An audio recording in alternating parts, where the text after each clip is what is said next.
didn't disturb your sleep, did I?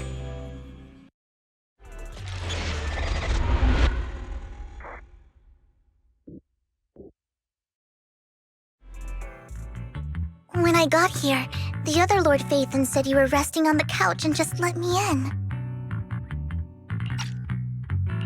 I meant to keep you company while you slept, but then I dozed off myself. Ugh. I was going to sit here looking super cute, hands cupping my face. You know, like the #1 sleepy face I want to wake up to pose. I can't believe I ended up falling asleep myself.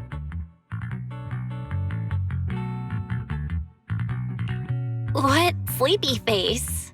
What pose? That was a lot of words in one breath. Are you sure you got enough sleep, Vivian? No, Lord Phaethon. I was just worried that I had disturbed your rest. Just being able to see you sleeping peacefully is already the highlight of my day. No, my entire month. Though it is a bit late, but... Good morning, Lord Phaethon. That was so formal. Feels like you're about to drop some big news after a greeting like that. Mockingbird's death has stirred up quite the storm. I took some time to gather intel. It seems someone deliberately leaked the story that Hugo is an illegitimate child of the Ravenlock family, but I haven't found the source yet. Could it be Hugo's uncle, Hartman? Maybe he's trying to turn people against Hugo and Mockingbird by playing the illegitimate child card. I suspected that too. He could be using Hugo's background to make people believe Mockingbird is just another Top's pawn.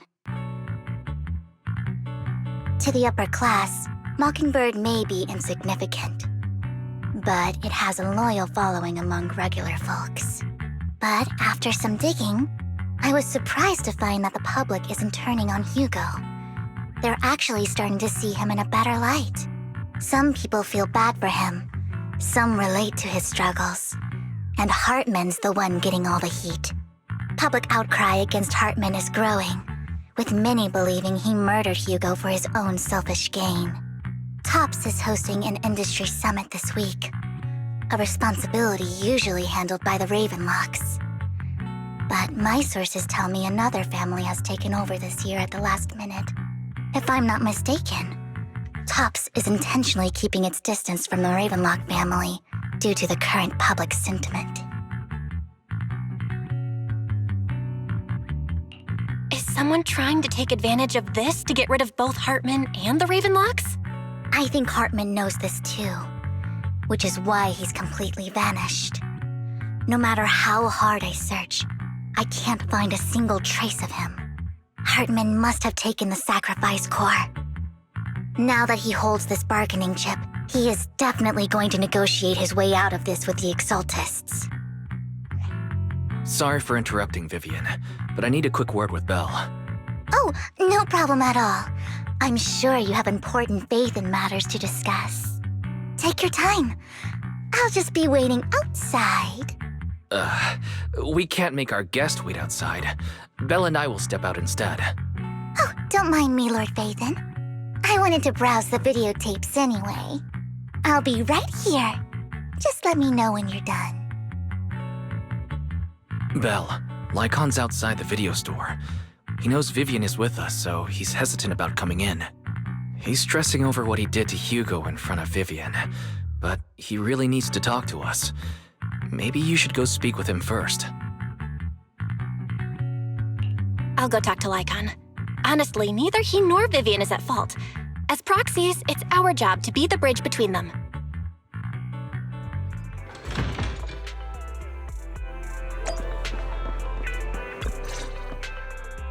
Good morning, Master Proxy. Good morning, Lycaon. Wise mentioned you wanted to talk to us and Vivian about something? Yes, it's an urgent request from the mayor, one that directly affects New Eridu's safety. However, before we get into the details, as a former member of Mockingbird, I'm concerned about Miss Vivian. Hugo made many mistakes and betrayed the principles of Mockingbird, but I'm certain he didn't intend to put Miss Vivian or you in danger. I don't know Miss Vivian very well, and I was the one who took her companion's life. I might not be the right person to comfort her, but I hope she doesn't regret the choices she made or lose faith in the path she chose.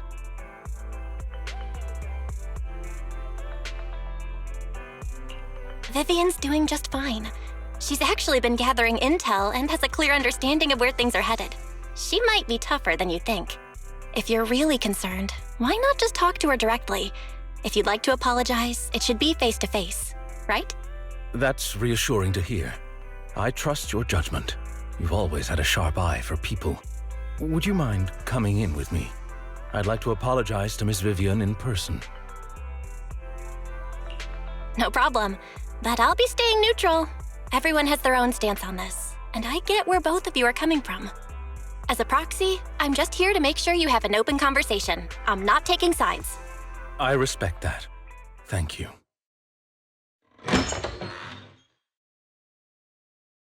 Miss Vivian, I'm very sorry about Hugo. You don't have to explain anything. I'm also part of Mockingbird. Mockingbird stands on more than just gain, so it won't fall when fortunes shift. Hugo had his fixations and ambitions. I also have things I must see through. I'm determined to get to the bottom of the Exaltists and the sacrifices. Miss Vivian, as a former member of Mockingbird, you have my deepest respect. You have my word, whatever comes next. I would never harm you or Master Proxy. As for Hugo, please accept my condolences. Condolences? That's not necessary. Mockingbird has plenty of tricks up its sleeves. This isn't the kind of act that ends so easily. Wouldn't you agree? You're right. Huh? That's it? You two just figured it out? Well, that was fast. Master Proxy, I believe we all share the same goal. Uncover the truth of the Exaltists and the sacrifices. The Mayor has tasked me with inviting you to take on this mission, and hopes we can work together moving forward. If the Mayor wants to work with us, I trust he will demonstrate his sincerity in kind. Mockingbird will not serve as a pawn for the powerful. That will never change. Of course. While the Mayor cannot handle this personally, he will make sure we have all the intel and support we need. Miss Vivian, I know you have your own intelligence network, but for some high-profile shady dealings, perhaps the Mayor can provide you a different perspective. Please, take your time to discuss. If you're open to collaborating, I'll set up a call with the Mayor so he can speak with you both directly. I need to discuss this with Wise and Vivian. With so many people involved in this, we need to be very careful. Of course, I completely understand. When you've made up your minds, you can find me at the Ballet Twins.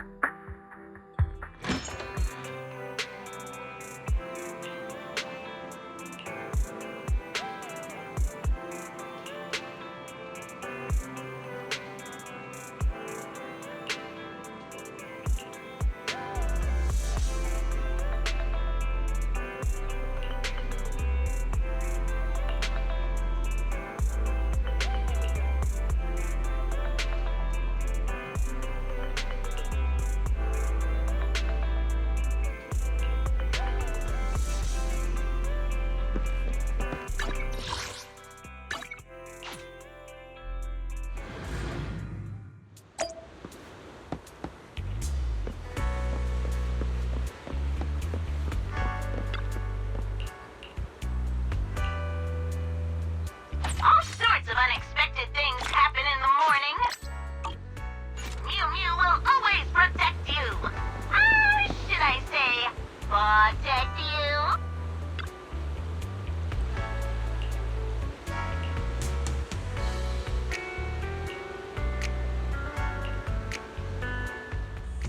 I'll connect the call to the Mayor now. My dear friends, I'm glad you're willing to keep working with me. I'm truly sorry about what happened to Mr. Hugo Vlad.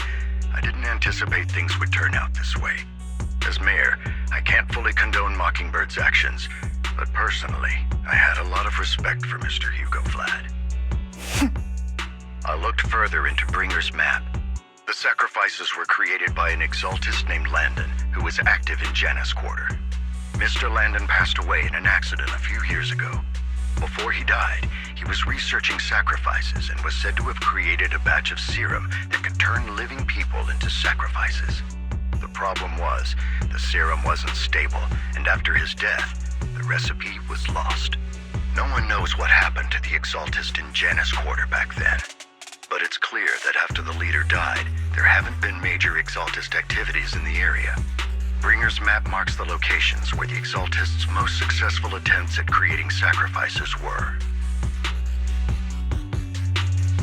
Since this person has already passed away and the exaltists haven't been active around here for a while, then could it be that this is just Hartman acting on his own? Unfortunately, that's not the case. My sources confirmed that Hartman had been secretly in contact with someone, and they only meet inside the Hollow. Is it possible it's someone from TOPS? TOPS is a huge alliance of corporations. They wouldn't bother getting their hands dirty. Instead, they just sit back and reap the rewards.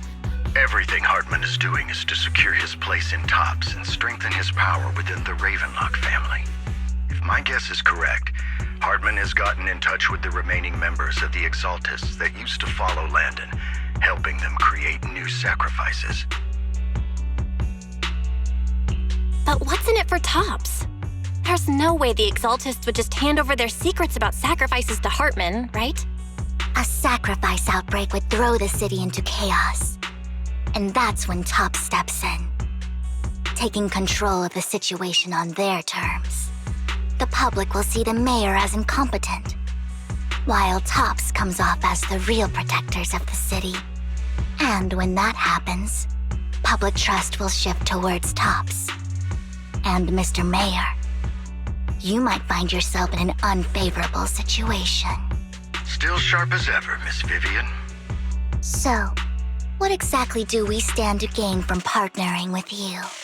Please don't tell me you're doing this out of some noble concern for your citizens. I'm not some hero of justice, and I don't believe in lofty ideals or empty promises. We have a common enemy. While our ideologies may differ, we can work together on this. And as proof of good faith, I may not know exactly where Hartman is, but I can fan the flames over Mockingbird's death and escalate conflicts within the Ravenlock family. So it was you behind the rumors. No wonder I couldn't trace the source of the public outcry. I'm not the one who started the rumors. I just helped them spread faster after they leaked. And I pulled a few strings to make sure the story painted Mr. Hugo Vlad as a heroic figure who was unfairly persecuted. As I said before, I had a lot of respect for him, and I'd be happy to clear his name. Now let me lay out my terms for collaboration. After looking into it, I found that the dormant sacrifice you discovered wasn't the only one. There are more places where sacrifices might be lying dormant. Too many eyes are on me right now, so I can't send my own men to deal with it. I'd like to ask you to retrieve the sacrifices from those locations. I'll make sure to dispose of them once you do, so no one will be able to use them again. On top of that, I've asked a friend to help monitor your physical condition, and maybe even uncover more of your potential. Her research overlaps with your teacher's work. You don't need to worry about her capabilities. She's a Void Hunter rank special investigator. Really? A Void Hunter rank special investigator is going to be assisting us? And she's involved in our teacher's research? That's right. She's heading to Janus Quarter for some business. I wanted to set up a formal meeting, but she declined. She prefers to assess things on her own, and will reach out when the time is right. She'll let you know the details then. So it looks like you both are on board with this commission and ready to help recover the sacrifices? Okay. We don't want new Eridu falling into chaos either. We'll do what we can. I know you won't let me down.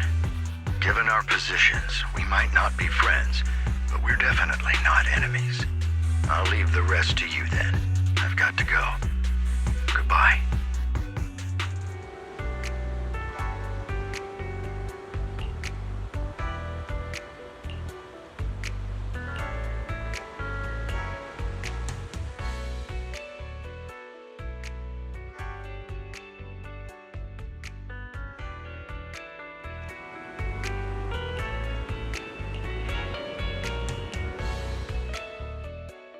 Good day, Lord Phaethon.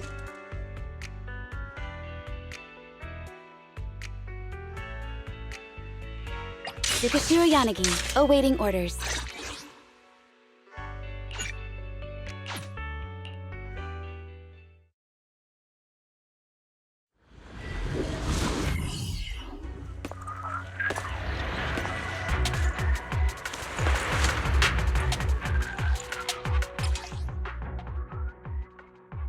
Lord Phaethon, thank you for trusting Mockingbird and me.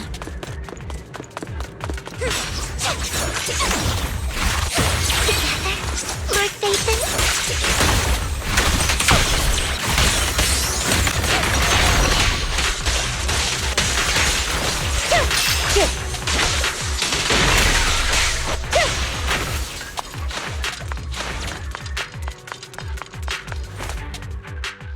Has someone already taken the dormant sacrifice from here? Or did the Exaltus decide to relocate it? No. If these dormant sacrifices aren't handled carefully, they could awaken and turn against anyone nearby. She wouldn't risk moving them unless it was absolutely necessary. Did she realize the mayor was looking into this?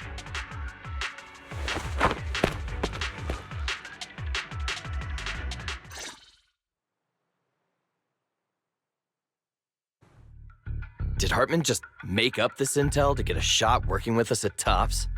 I've been walking around forever and haven't found a thing. The Ravenlocks have always been a shady bunch. No surprise they've gone downhill over the years. I heard they were pretty loaded back in the day.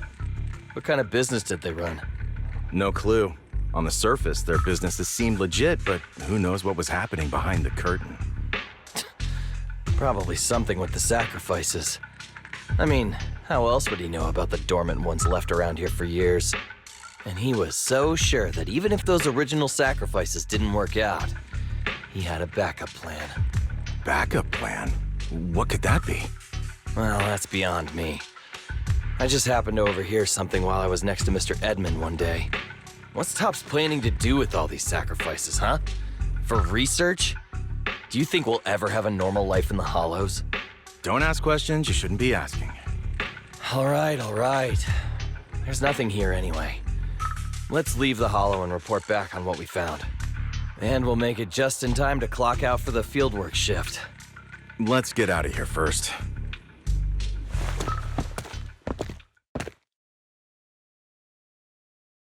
Hartman, that fool.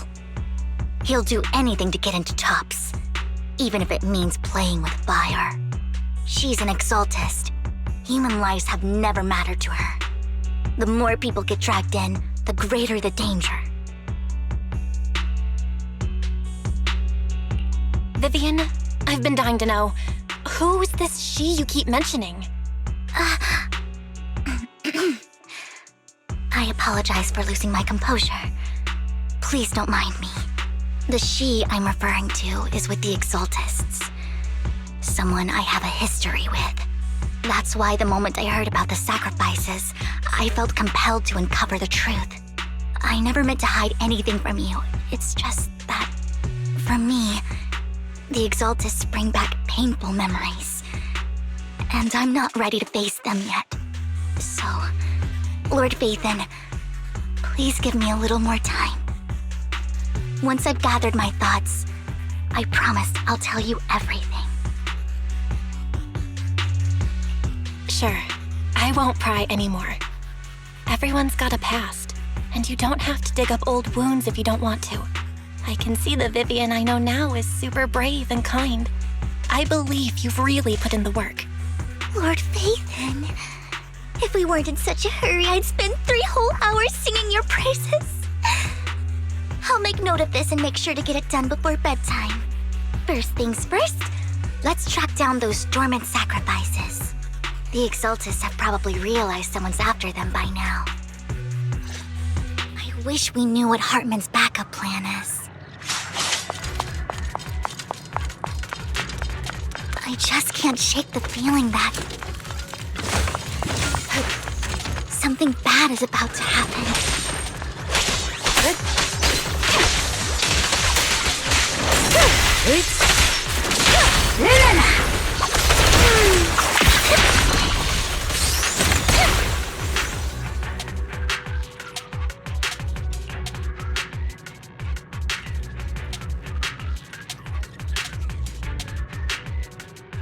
Hugo may have done terrible things, but he had his reasons.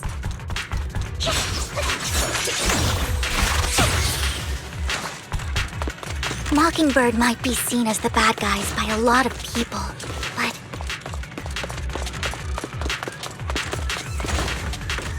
ironically, joining Mockingbird is what put me on the right path.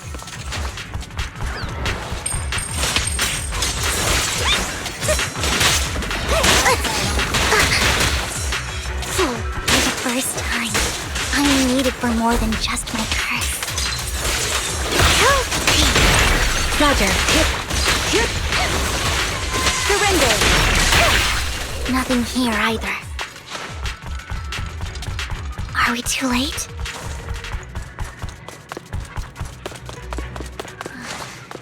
There's...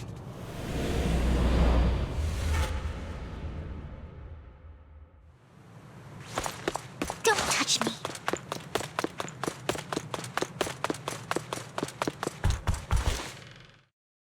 I knew it was you, Vivian. Camille! What are you doing here, sis? Are you destroying the dormant sacrifice? Vivian, don't call me sis. I'm not your sister. Are you trying to stop the Exaltists? I never left the Exaltists. You know what Landon did back then! Lord Landon did it for the Creator. His methods may have been extreme, but they were necessary. Back then, you walked away. You should do the same now. We didn't meet today. Take your friends and leave. What's wrong? Are you being forced into this? I can help you. Help me? Like how you helped her? Vivian, you're crying. You see me, don't you? No, You haven't changed a bit, Vivian. No need to hide your tears. I know exactly what's ahead for me. You've made your choice, and I've made mine. One last piece of advice. Stay out of this. She loathes you. I won't tell her we met today. Don't show yourself around us again. Camille!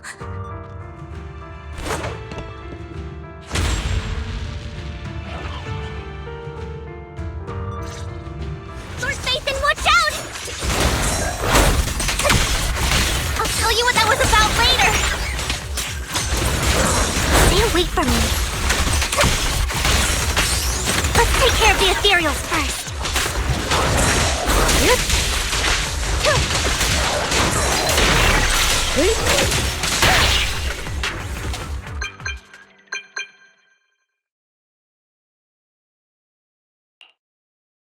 You two took longer than I expected. Did something happen? We searched the coordinates the mayor provided. Most of them were already empty. No dormant sacrifices. Camille, the Exaltists have been actively destroying the dormant sacrifices. The Exaltists? There's no reason for them to go after the sacrifices, right?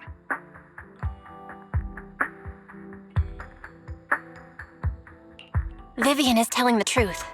I saw it too. And one of them is someone I once knew. I thought she would leave the Exaltists after Landon's death, but she stayed. Do you have a history with the Exaltists, Vivian? When I was a child, I stayed with the Exaltists for a while. Back then, Landon was one of the most respected figures among the Exaltists in this region. A lot happened, and after Landon died, I left. I can't turn a blind eye to the sacrifices. I know all too well how many lives have been lost bringing them into existence. Ever since I learned a sacrifice had appeared in Janus Quarter, I haven't been able to stop worrying. I won't let history repeat itself. That's why I asked Hugo to investigate, starting with the Sacrifice Corps. Vivian. Please stop. I'm not looking for comfort. I'm just recounting the story for you to understand the situation. We've got bigger things to focus on. But When I do need comforting, I'll come straight to you. I hope you'll make time for me, Lord Vathan. Just so you know, I'm not the easiest to console. No worries. I'll totally have your back until you're feeling better. Okay, back to the matter at hand. That conversation between those two TOPS employees back in the Hollow is still bothering me. They said Hartman had a backup plan, and that got me thinking about some news that was quietly swept under the rug. Lately, there have been mining accidents in Ravenlock-controlled areas. Many workers have died. The families were paid off with huge settlements, way more than usual. No protests, no controversy, and the issue was buried. But considering the Ravenlock's financial position, why would they be so generous with payouts? That sounds sketchy. Are you saying they made up the accidents and the workers' deaths? Precisely. I don't think those workers died in mining accidents. I'm planning to reach out to some old friends, see if they've heard anything about this. Do you have time, Lord Vathan? My contacts are just near 6th Street. Care to join me? I'm in. Let's go together.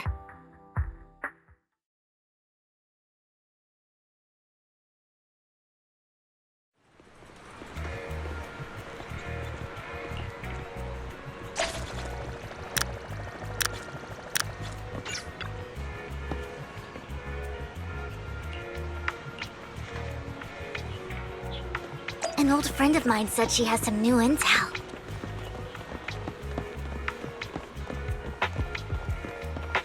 She's like a mentor to me. I learned a lot about data scraping on Internet thanks to her. Rain! Long time no see. Yeah, it's been a while. Rain? You two knew each other? Yeah, Vathan. Long time no see. Rain! You actually know that Lord Vathan is Lord Vathan? No, I mean, you actually know Belle is Lord Vathan. I didn't know right away. One time, I needed a favor from Nicole. I only found out after meeting them. I mean, who would expect a legendary proxy to be running a video store for a living? Oh, by the way, your idol... Rain, let's not bring up old stuff. Lord Vathan wouldn't be interested in that. Why are you all tense? Right! Lord Vathan lives on 6th Street too and might know your idol. Remember when you traced that post on Internet to 6th Street and actually went to check it out? And you came back all bummed, spouting nonsense. Like there was only a black cat at the location, and maybe your idol is actually a talking cat. Or something like that. I know that black cat. I'm always sneaking at snacks. Lord Vathan, please, let's drop this topic. Come on, Vivian. It's been years and you still won't say who your idol is. If you'd just let me, I'd have tracked them down ages ago. I get it. You want to find the person who's important to you on your own. But you've tried so hard already. It's okay to lean on me a little, you know. I'm sure your idol won't hold it against you. I shouldn't have come to see you. Huh? What's wrong? Hey, Rain. Vivian said you might have some new intel. So let's get to the important stuff first. All right, let's get down to business. Here's something I'm pretty sure about. The Ravenlock family's claim that those missing workers died in an accident? Don't buy it. The last signal from those workers was near the Hollow. Then communication went dark. I think they were taken into the Hollow. And yesterday, I picked up that the Ravenlock family secretly hired some people to search the Hollow's perimeter. I caught a weird distress signal from someone and managed to track down the source. When I tried to reach out, the signal cut out completely. The last trace of the signal was near Lumina Square. Finding someone in real life isn't really my thing, so that's where you come in. Okay, we'll check things out.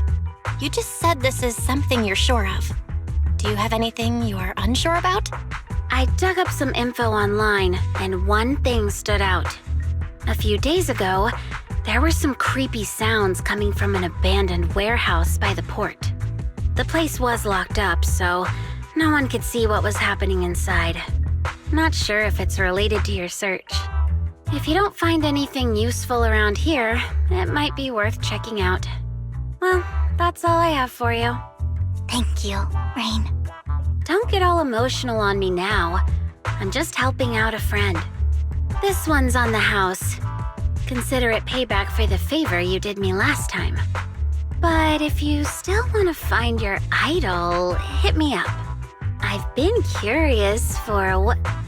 Alright, don't worry about it. I'll manage it myself. Stop being so nosy, Rain. Nosy? Nah, just professionally curious. What kind of person is worth all this searching, huh? But honestly, whoever they are in real life, they've become a part of you. You've come a long way in this search, Vivian. I much prefer the person you are now. So if you find this person, don't chicken out. Go meet them. People will appreciate you for who you are. Rain. I might not care about the real world or what it'll be like, but I hope everyone I know can live a good life. I'm counting on you to save the world, guys. All right, I have other business to take care of, so I'll leave the rest to you.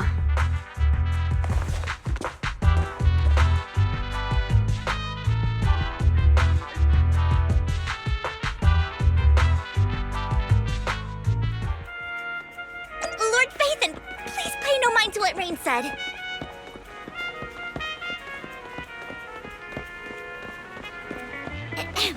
That big guy's up ahead. Let's hurry.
Don't take me back, please.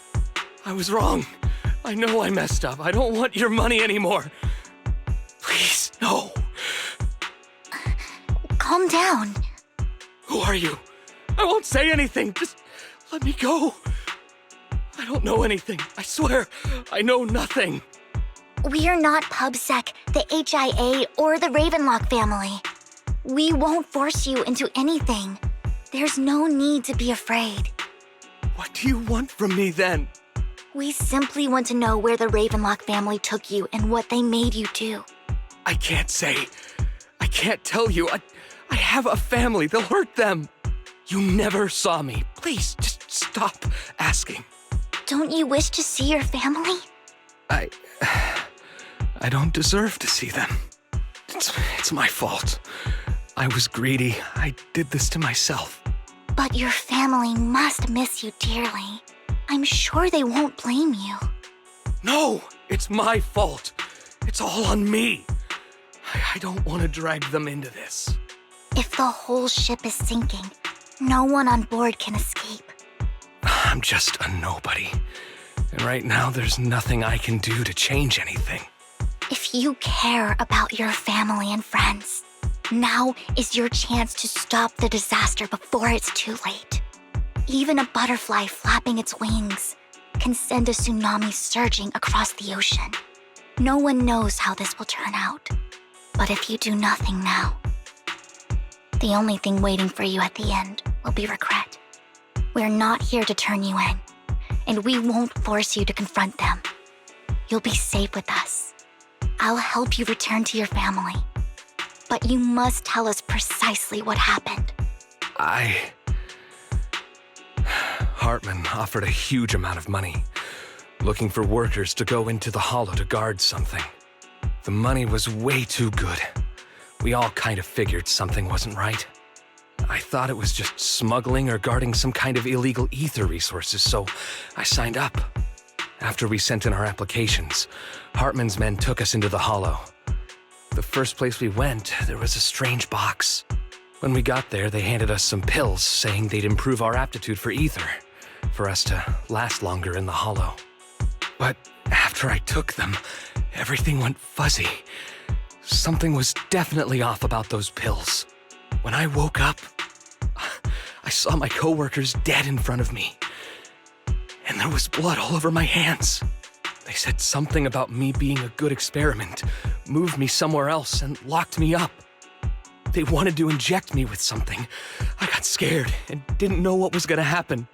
But then a blonde guy found me, gave me a carrot, and let me go. So I escaped. I didn't want to kill anyone. I don't know. It wasn't your fault that your coworkers died. You were just a tool in their hands. Do you remember the place they first took you? Do you know what was in that box? I only remember the first place was like a rooftop. I think it was on top of a tall building. What exactly was in that box? I can't remember. I'm not lying. Those pills they gave us, they make you hallucinate. I took just one and my mind felt like it wasn't my own.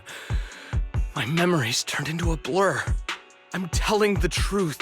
I'm not trying to run from my mistakes. I just really can't remember what happened. I know you're not lying. We'll arrange for your protection. You can rest easy and recover, and your family won't be dragged into this. Once this is all over, you will be able to reunite with them.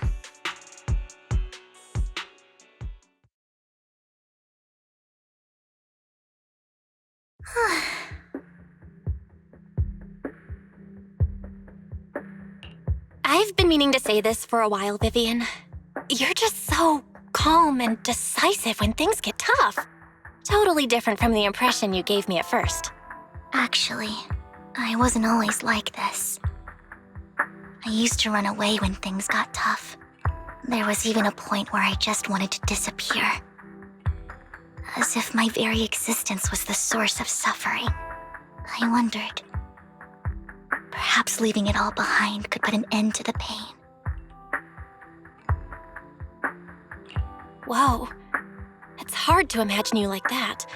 I mean, you had this super intimidating vibe when we first met. Well, I was on a mission at the auction when we first met. And just as Rain said, I've come a long way from who I used to be.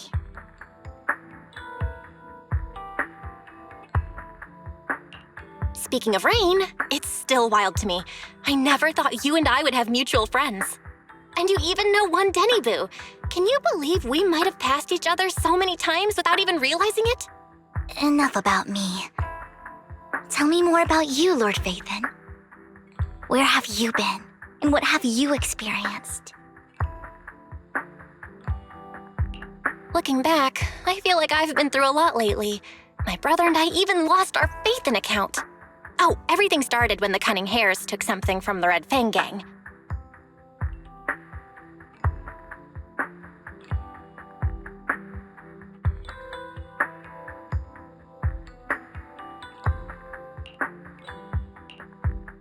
I remember it should be around here. That store's been sitting in my favorites for ages.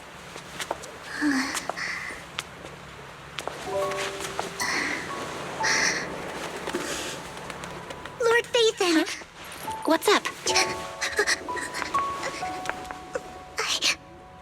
I've seen that black cat on 6th Street.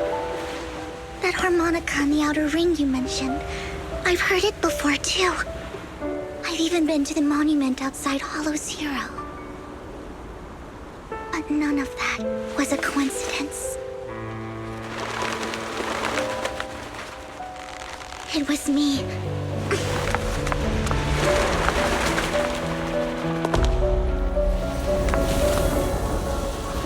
Following you, and now I've finally made it to your side.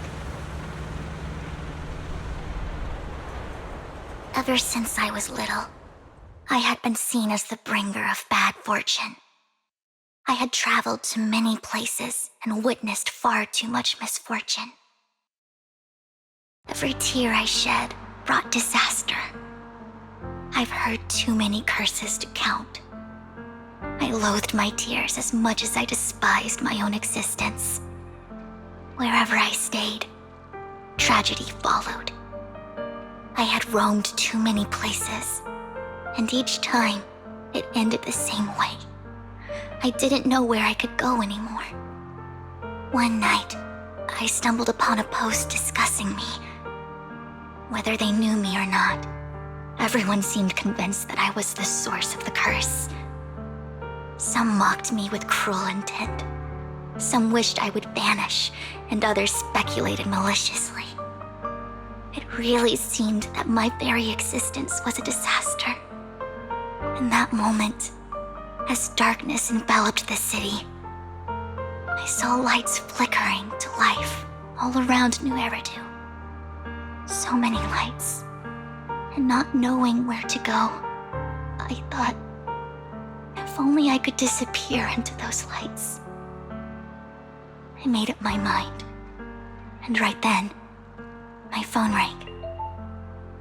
I decided to take one last look. I wanted to know who left me my final message from this world.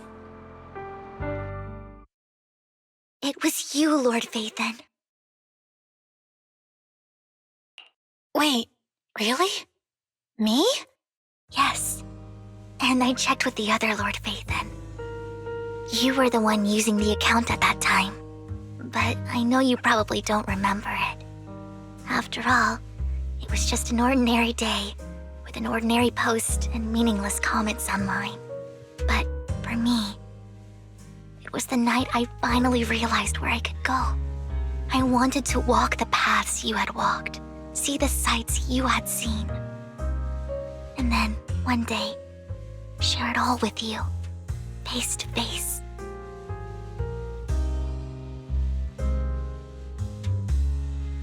What did I even say in that comment? I can't remember off the top of my head. Well, you'll have to figure it out for yourself. I'm not telling you. Huh? No! So, Lord Vathan, thank you. Not only for that comment you made that day, which was a silver lining for me, but also for giving me the courage to become who I am today. The Vivian standing right in front of you now, Lord Vathan. I truly like who I've become.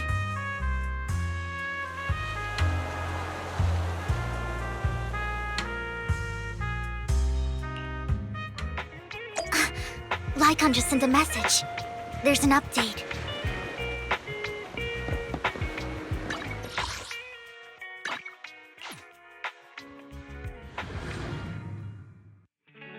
Belle, you're back. Lycaon told me he wanted to meet up with us online to discuss things when you returned. I'll call him now. Master Proxy, Miss Vivian. The gentleman Rena brought back has stabilized and calmed down now. Based on his account, we've identified where Hartman is hiding the core. He also mentioned that Hartman plans to trade the core with a group of people. We suspect that this group consists of members from the Exaltists. I knew it. Now that we have the location, it would be splendid if we could seize the sacrifice core before they do. Precisely. We hope you can head to the location as soon as possible to secure the sacrifice core. We've got this. I have other matters to attend to, so I'll leave the retrieval of the sacrifice core in your capable hands. The mayor's friend that he mentioned before will also be assisting you this time. The target coordinates have been shared with her, and she'll meet you there. Please ensure your safety, and I wish you all the best.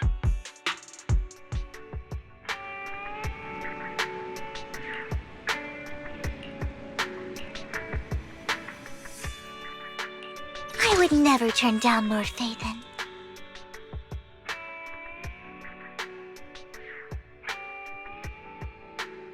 This is the path I follow. My blade is ready.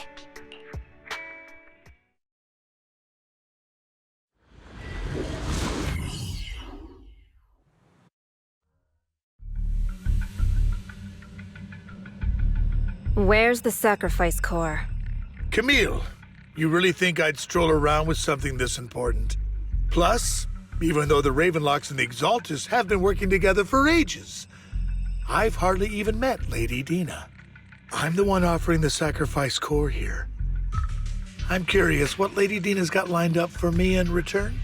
I'm just here to verify that the core you mentioned is real. Once that's sorted, Lady Dina will give you a proper response. Our partnership isn't just talk. We need to be sure you have what we need before moving forward. Sure thing. I'll take you to where I keep the core. Once you verify it's legit, have Lady Dina come over. We'll lay everything on the table face to face. All right, lead the way. It seems Hartman is trying to bargain for more. What a greedy and insatiable man. It's just that... why would they only send Camille for something as important as the sacrifice core? And I can't shake the feeling that Camille doesn't want Hartman and Dina to meet. Why is that? Who's this Dina he just mentioned? Is she the leader of the Exaltists? Kind of. Lord Phaethon, I really think we should hurry. We must get to where Hartman keeps the core before anyone else does. I've got a shortcut planned, but there are gonna be ethereals along the way. I'll let you handle them, Vivian. Don't worry, Lord Phaethon. You're in capable hands. I'll ensure your safety.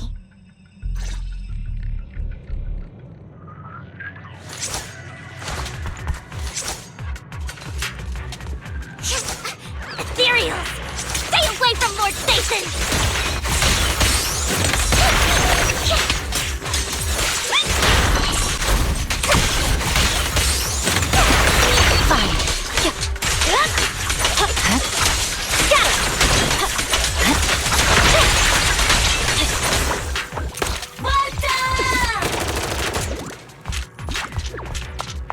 Looks like Hartman's trying to negotiate for more leverage.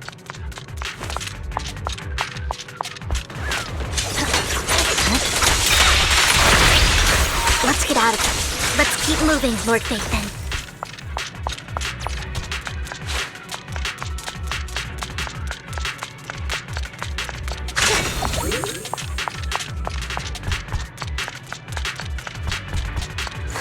Leave the enemies to me, Lord Phaethon.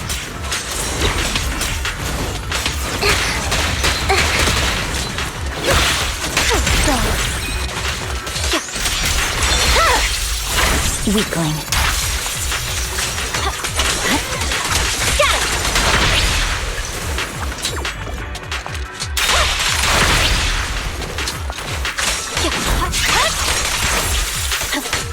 They're still over there. Looks like they're arguing. This is our chance. Let's hurry.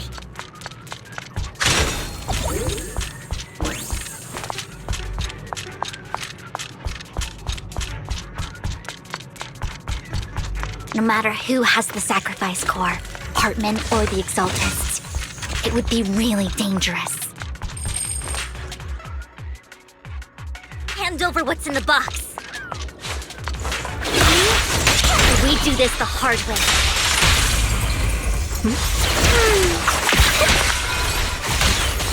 You sure talk big, little girl. Let's see if... Let's hurry and secure the sacrifice core. Lord Vathan, the box is empty. So Hartman never kept the core here to begin with? How did you even find your way here? Where's the core in the box? What did you do with it? You call this keeping the sacrifice core safe?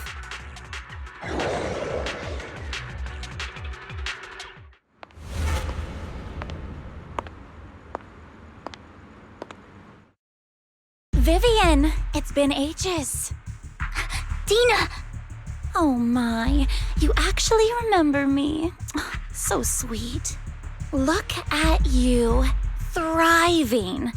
I thought you'd totally forgotten about our past. So, tell me, do you ever dream about the people you've killed? Are they crying in your head all night? Back then, I had no idea. You had no idea? While you were soaking up all that love from your daddy and everyone else, you had no idea what was going on? I wasn't... Lady Dina, Miss Vivian didn't actually... Camille, when did I say you could meet up with Hartman today? I just wanted to make sure the sacrifice core is legit. I was worried Hartman might try to pull a fast one on us. Really? So loyal. I thought you'd be more like the old days. Just a few words from Vivian and you'd be plotting my demise. Just like what you did with Father. I won't, Lady Dina. Don't even think about betraying me, Camille. You owe me for what went down back then. However, I do understand your worries. This core, it's fake. No way! I got this straight from Hugo. It can't be fake. How can you just claim it's fake without any proof? Ugh, seriously?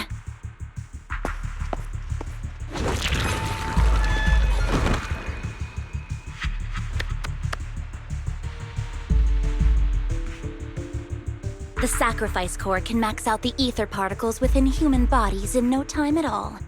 But look at your little subordinate. How uncouth. He's making noises like some animal. Can you shut him up? So annoying. The masterpiece Father made for the Creator isn't this worthless piece of junk you're holding. So, the real core. Vivian, where do you think the sacrifice core is really at? I don't know.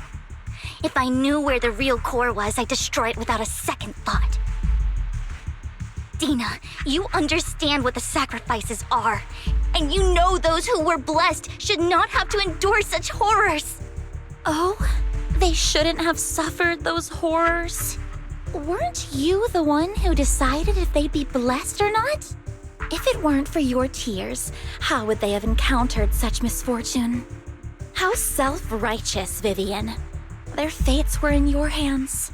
It was you who brought disaster on them. Landon just needed an excuse. He needed someone to blame. Whether I shed tears or not, he'd treat living beings as mere subjects for his sacrifice experiments. Dina, you know all of this. Landon even went so far as to sacrifice you. Shut up, shut up, shut up!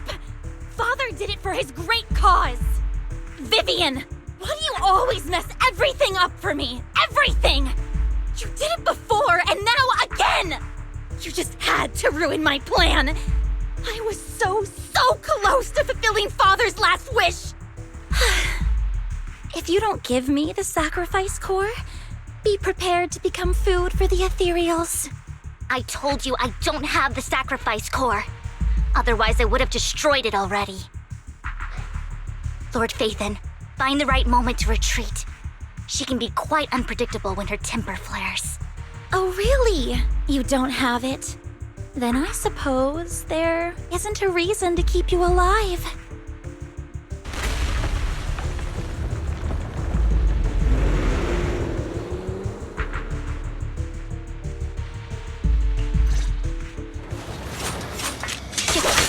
More ethereals are coming. Too many. No chance to get out of this.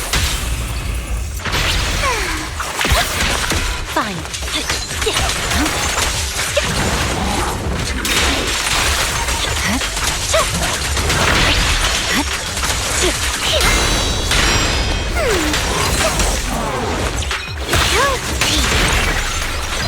Surging slash. Stay away from Lord Phaethon. There are so many.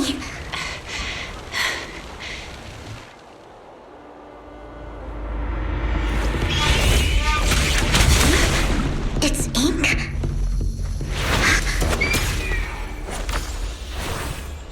Chôn Palace, good fortune, closed gate, safety.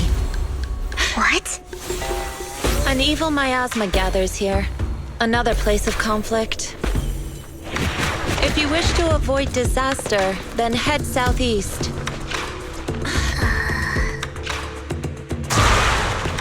Now! Thank you.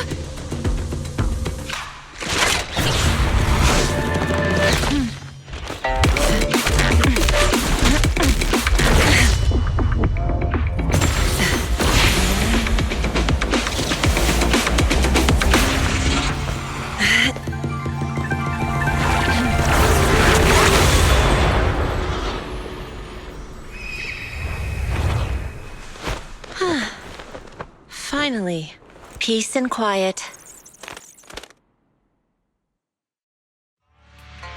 You must be Belle, right? Mayflower mentioned a special partner might need my help. Can I ask, who are you? I'm the 13th generation master of Yunque Summit. You can call me Yixuan. Mayflower passed along your info, and I was curious what kind of person you are, so I came to see. At first, I thought it might be a hassle, but your energy feels really calming. Quite nice, actually. Oh, so you're the investigator the mayor talked about. Yes, he also asked me to be your temporary teacher and offer you a bit of guidance. Guidance? What exactly does that mean? Unfortunately, this isn't the right time or place to talk. I have some investigation work to catch up on, and it seems you've got quite a lot on your hands, so let's part ways for now. I'll find a good time to visit you soon.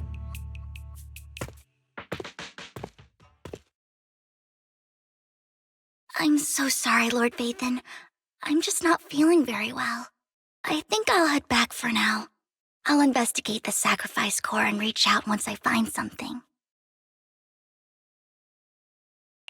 You definitely need some rest. Let's get out of the hollow.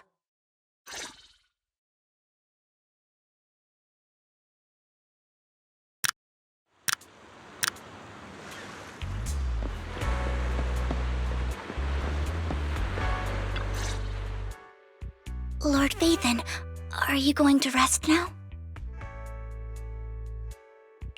I'm not in a hurry to get back. You've been kind of off since we got out, and it's got me worried.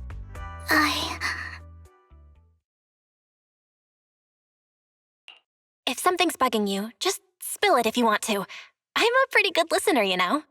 I didn't mean to keep my past from you, Lord Phaethon. When I was little, people thought I brought misfortune, so no matter where I went, no one wanted me around for long. Then, one day, Landon adopted me and brought me to the Exaltists. There, I met Dina, who was so kind to me, treating me like a dear sister. She told me her father, Landon, was a great man who'd one day make everyone stop fearing the Hollows, so all life could live freely inside and outside of them. Dina helped Landon pick people for the blessing, and everyone in the Exaltists respected her greatly. Those who received the blessing would have a better ether aptitude, allowing them to enter the hollow freely without fear of sudden disaster. Back then, Dina would chat with me every day, always about the Exaltists and her father. But things between us shifted when Landon asked me to step in for Dina. Landon told me I didn't only bring misfortune, and that if I listened to him, I could actually help people. After that, he'd take me to meet people, and if I shed tears, he'd give them a blessing medicine. Those who got the blessing could dodge calamities. At first, I was ecstatic, thinking I could help others. I shared my joy with Dina, but that was when she started to pull away from me. The blessing medicine. Please tell me that wasn't the sacrifice serum Bringer had. Yes, to be precise, it was an early version of the sacrifice serum.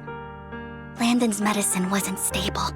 The medicine Landon developed could boost abilities quickly, but also sped up the development of ether corruption.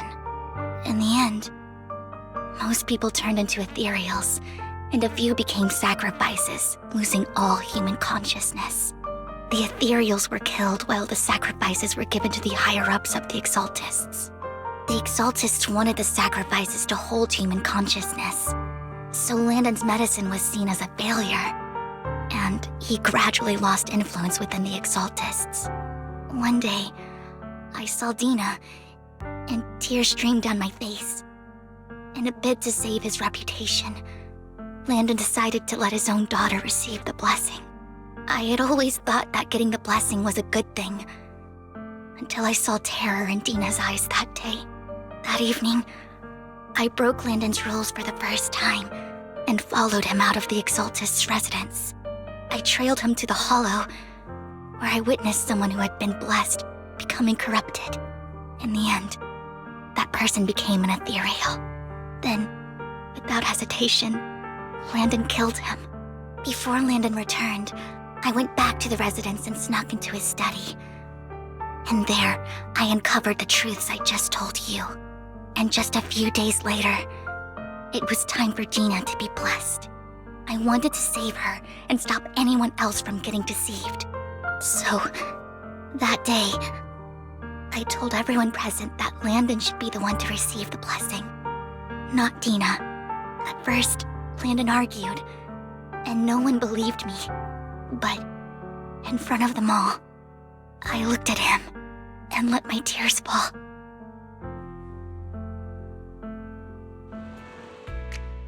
Lord Landon, please accept the blessing.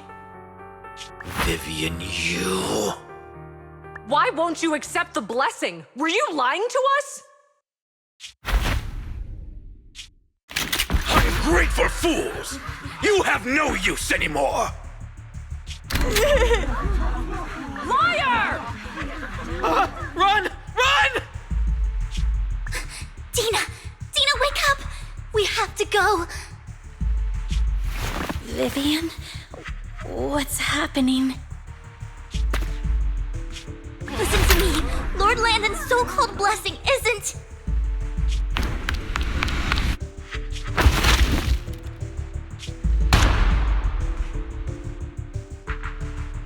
Father!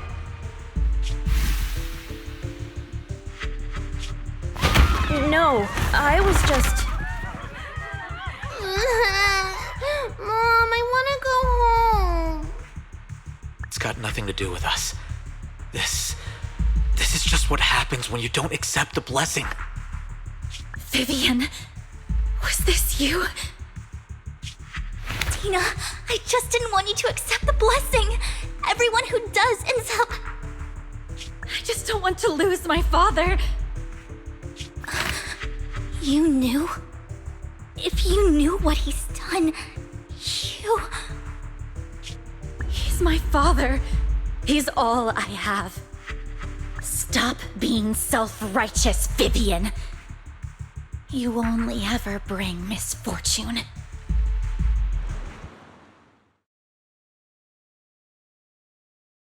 I thought once Landon was gone, Dina would leave the Exaltists.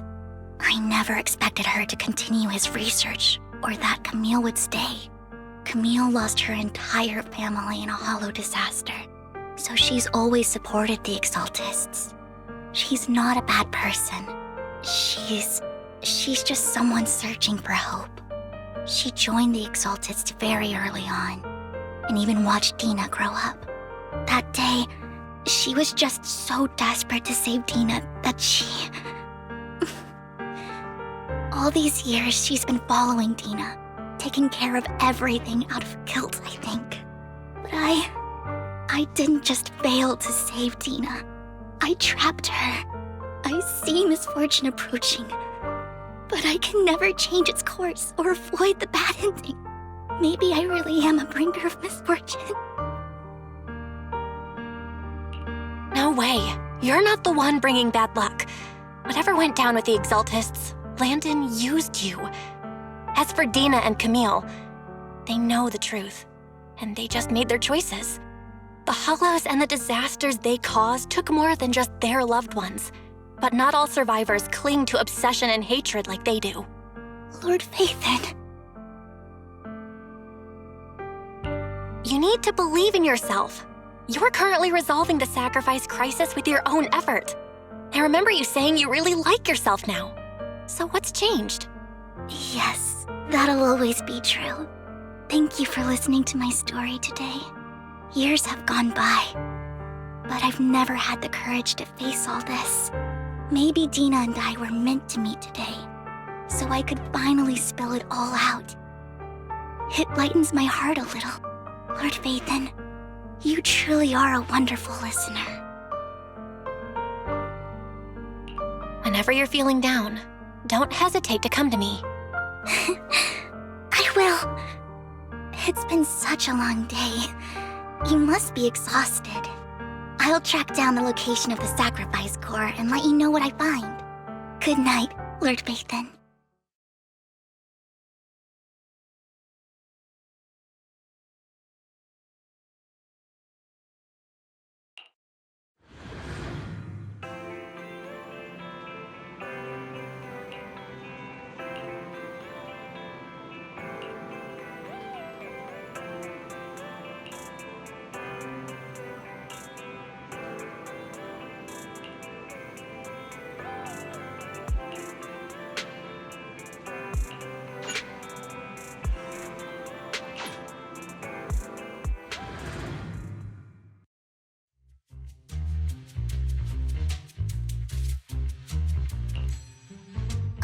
Shawl, I didn't expect you to be working here.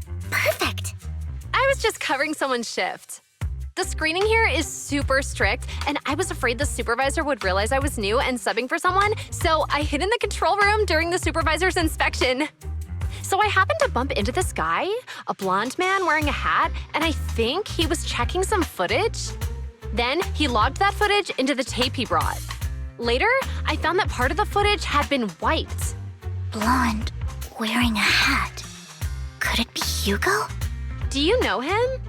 I think it's him. If it were Hugo... I think I know where he would hide the tape. Thank you, Shaw. You were a big help. Great! You also helped me a lot when I started working. I used to make mistakes all the time. If it weren't for you cleaning up my messes, I would have been fired ages ago. So I'm happy I could help you too. All right, go ahead and do what you need to do. We'll catch up another time.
I'm not mistaken, you and Vivian share the same goal. Silence is no good for negotiation. I just don't want Dina to reach a point of no return. Hasn't she already reached that point with what she's doing? The formula for the Landon serum was lost, but a batch survived, and Dina was able to develop a substance that can be used for mind control. She's trying to combine the two to make sacrifices that would obey human commands. If the dormant sacrifice and the remaining Landon serum are destroyed, we can put an end to this. Dina's concoction can't create sacrifices on its own. And the sacrifice core? That belongs to the creator, not her. Although I find Landon's methods despicable, I can't deny that the Exaltists and the creator are leading us in the right direction. I just don't want Dina to spend her life trapped by her father's mistakes. I mean, no offense, but I find your protectiveness rather weird. I will confirm the location of the dormant sacrifice and find the chance to relay the information to you. I do not want any of my people to be going into danger. As for the sacrifice core, I can only guarantee that it will not fall into her hands. As for how things will ultimately play out, the creator will guide me.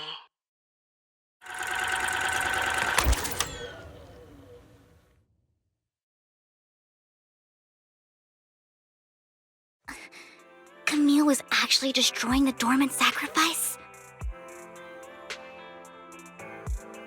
Now Camille's actions make sense. But why did Hugo never tell us? Hugo... Val, Lycaon said there's something urgent he needs to discuss with us right now. All right, let's patch him in. Master Proxy, I apologize for disturbing you. We have just learned that the Ravenlock family will host a banquet tonight. This banquet is rather special, as they're allowing members of their family to invite business partners to attend. With Hartman at the center of controversy, there are many members of the family who are eager to use this opportunity to replace him. The mayor has been spreading rumors of a young tycoon who inherited a sizable fortune and is looking to partner with a person from an old and influential family. This information has lured a young man named Burton from the Ravenlock family. So, you want me to pose as this tycoon and use Burton to infiltrate the banquet? Correct. And Hartman's study is also located within the venue. I see. Hartman's study might hold valuable information. So, what should I do? You can attend as her +1. +1? Lord Phaethon, please go with me! Master Proxy, it seems Miss Vivian requires your presence, so... Yes, just your presence will help me immensely! All right, then let's go together. I'll send you the time and place for the meeting with Burton. If you encounter any danger, please evacuate immediately or contact me for backup. I hope everything goes well for you tonight.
Miss Banshee, I believe I've shown you my sincerity. Now how about you?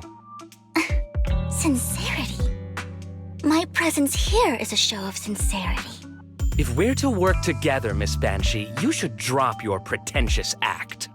I am well aware of the ways of the Ravenlock family. If I were to come empty-handed, I probably wouldn't even be able to make it out the front door tonight. Since I agreed to come with you, and even brought along my most precious companion, does that not show my deepest sincerity? No need for such an off-color joke. Our door is always open for those coming or going. We both know what's what, so let's cut the small talk. I know far more about how the Ravenlock family made their fortune than most here. I am also well aware of why Hartman, despite such a massive scandal, still remains in power. Oh? Do tell. Exaltists, blessing, sacrifice, Landon. Where would you like me to start? How did you know that? No, who are you? Don't be so tense. If I'm not mistaken, it's about time the banquet began. My companion and I are practically famished. Is this how you treat your guests? By letting them starve?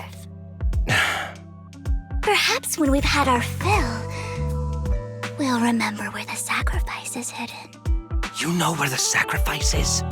So, can we go get something to eat now? And I'm also looking forward to receiving a special dessert from you. We can discuss what you wish to know while we enjoy dessert. Of course. I wouldn't let such an important guest discuss matters on an empty stomach. As for dessert, I will prepare it myself, and I guarantee it will satisfy you. I'll come find you later. I wish you a pleasant evening.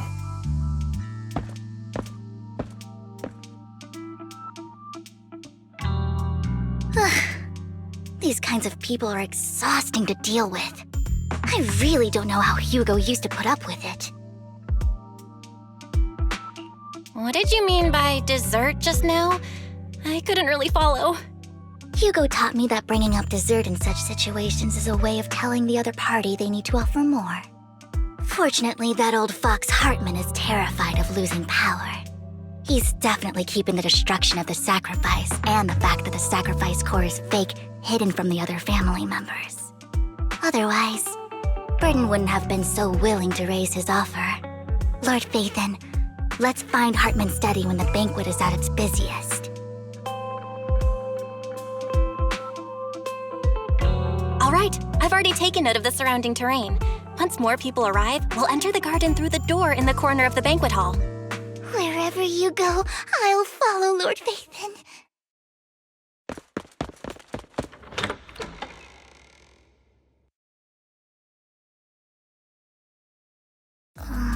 Isn't this going a bit too well?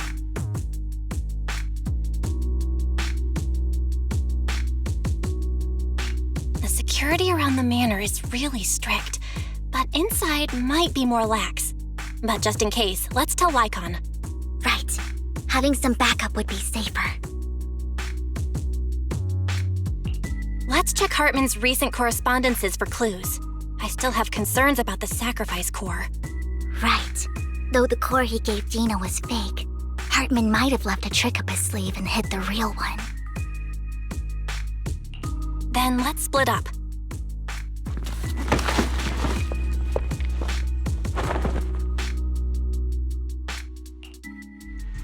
Esteemed guests, is the catering at the Ravenlock family banquet not to your satisfaction?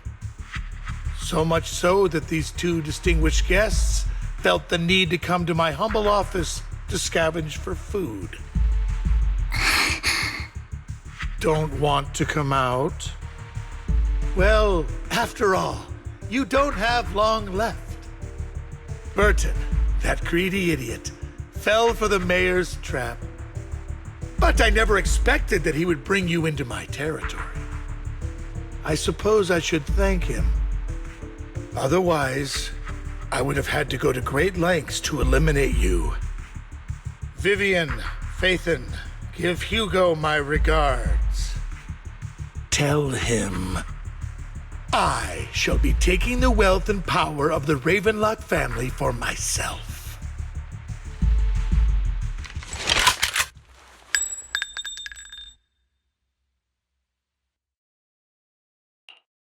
The bullet? How? Dear Uncle, why must we be so distant with one another? You can just tell me what you want to say directly. Hugo! Impossible! You're... Uncle, you must know a Ravenlock will never stop until they get what they want.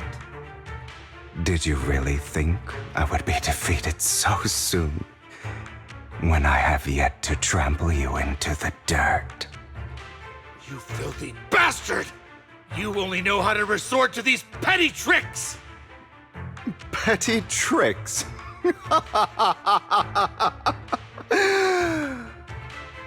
Perhaps you'd like to know what I managed to accomplish using this faked death of mine. My dear Uncle.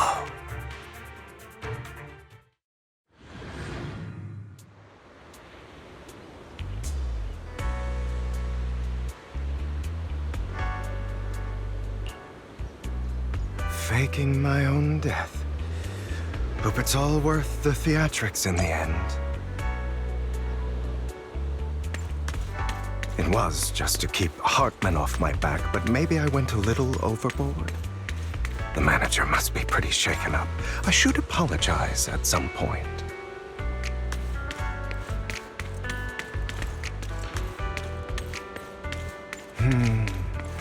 Guess I'll also bring Lycaon along. He's my partner in crime, after all.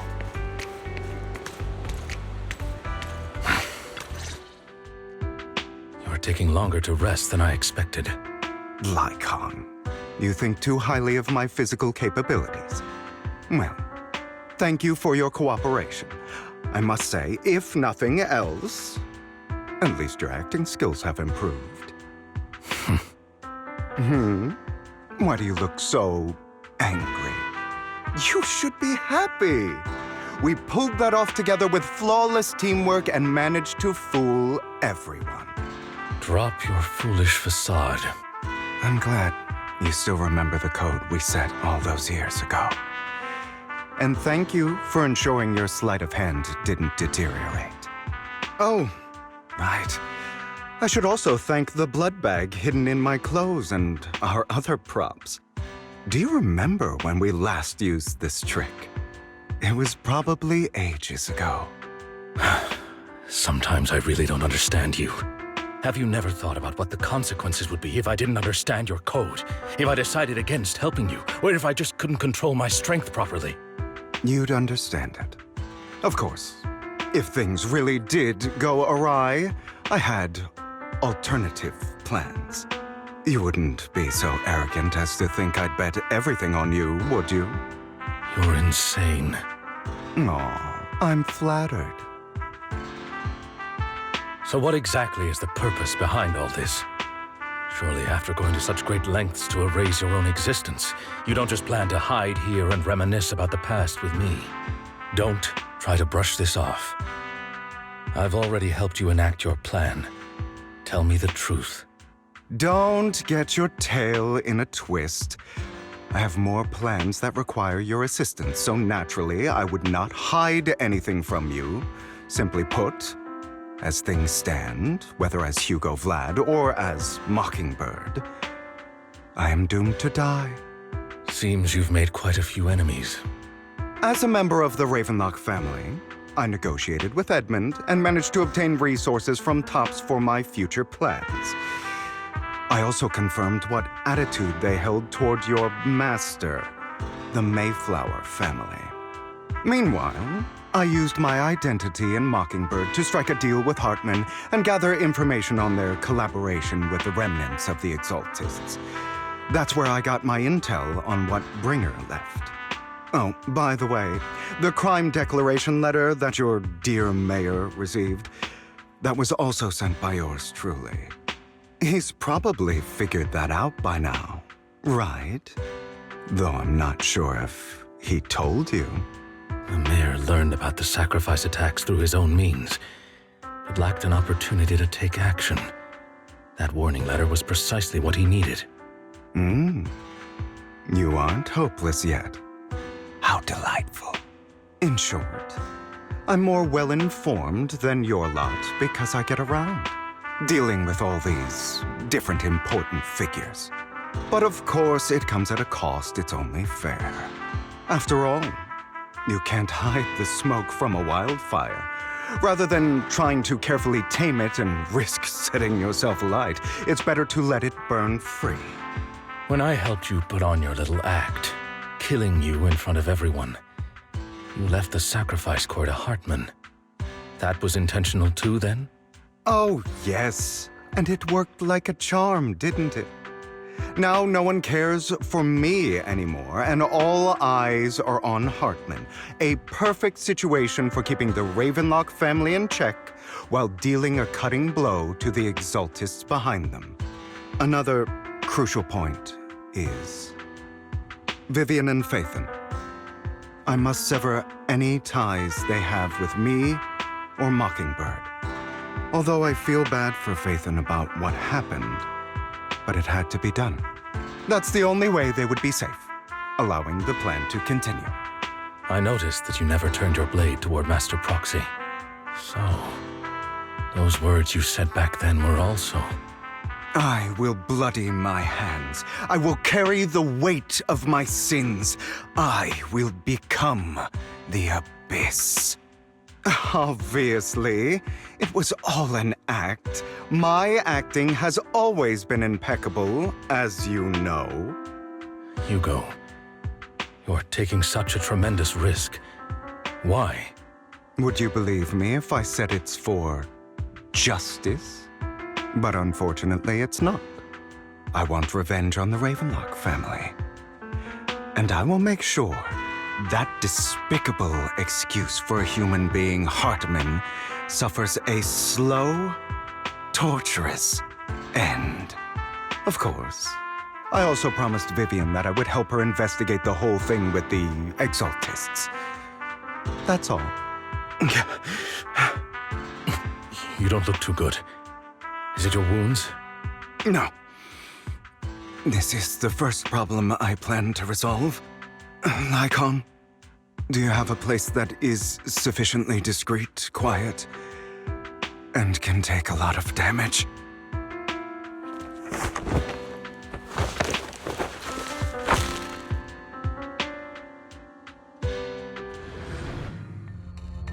What exactly are you doing? Don't look at me like that. If I didn't have to do this, I wouldn't. Hartman recently obtained a bizarre substance, most likely from those crazy exaltists.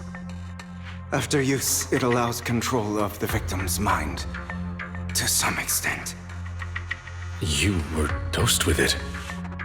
To be more precise, Lycaon, I deliberately allowed Hartman to put this drug in my cup to facilitate our previous collaboration.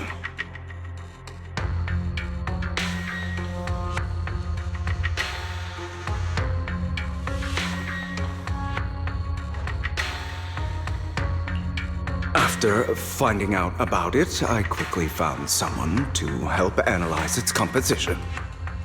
The good news is he gave me a very low dosage, perhaps because he was afraid I might notice.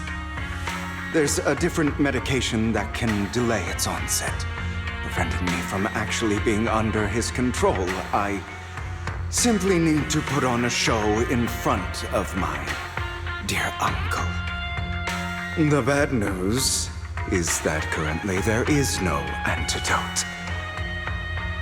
When I delay those effects, however, they will accumulate and erupt when my body reaches its limit. It may even break my mind. And that's exactly what's happening now. I need to endure those accumulated consequences. So, I will lock myself in this room for however long that takes.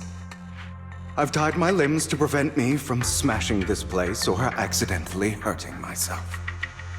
Anyway, after you leave, do not open this door, no matter what you hear. I recommend seeking professional medical assistance. This is advice I received from a doctor. Or are you saying you don't believe I can make it? So, lycaon, come find me here at the scheduled time. All you need to do is smile and await my victory. What if I want to stop you? You know you won't succeed. You never have. And you never will. Well, time is short. Let's begin. I understand. Don't die, you stupid bastard.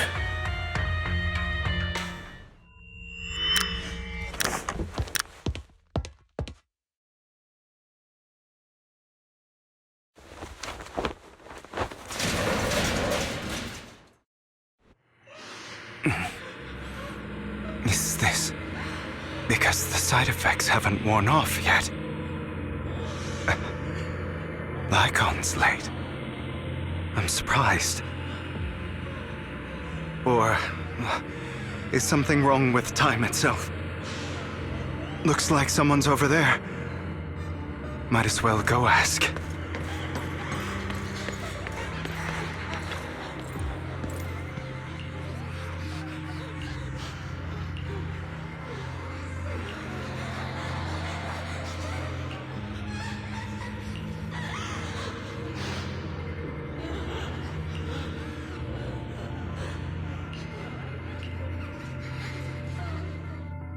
All your fault! I wish I had never given birth to you!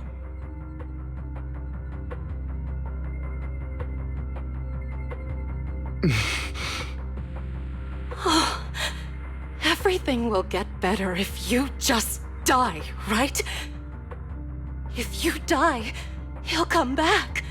We'll have another, more perfect child. One who will inherit the Ravenlock family bloodline. Then I'll be able to escape this pain. So, Hugo, for the sake of Mommy's happiness, just die, okay?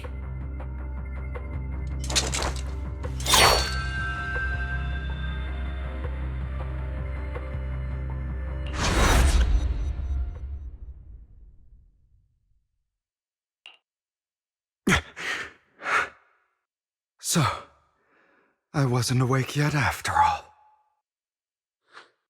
That's because you don't want to wake up again. Who are you? I am you. Hidden deep within your heart. Your most true self. You want to kill her, don't you? Your so-called mother.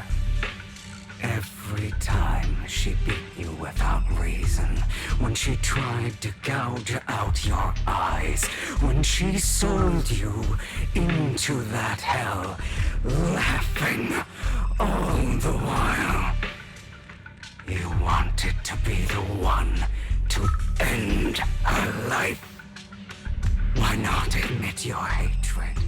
As you are, you can hunt her down and make her pay for the living hell of a childhood she made you suffer. Yes, I hate her.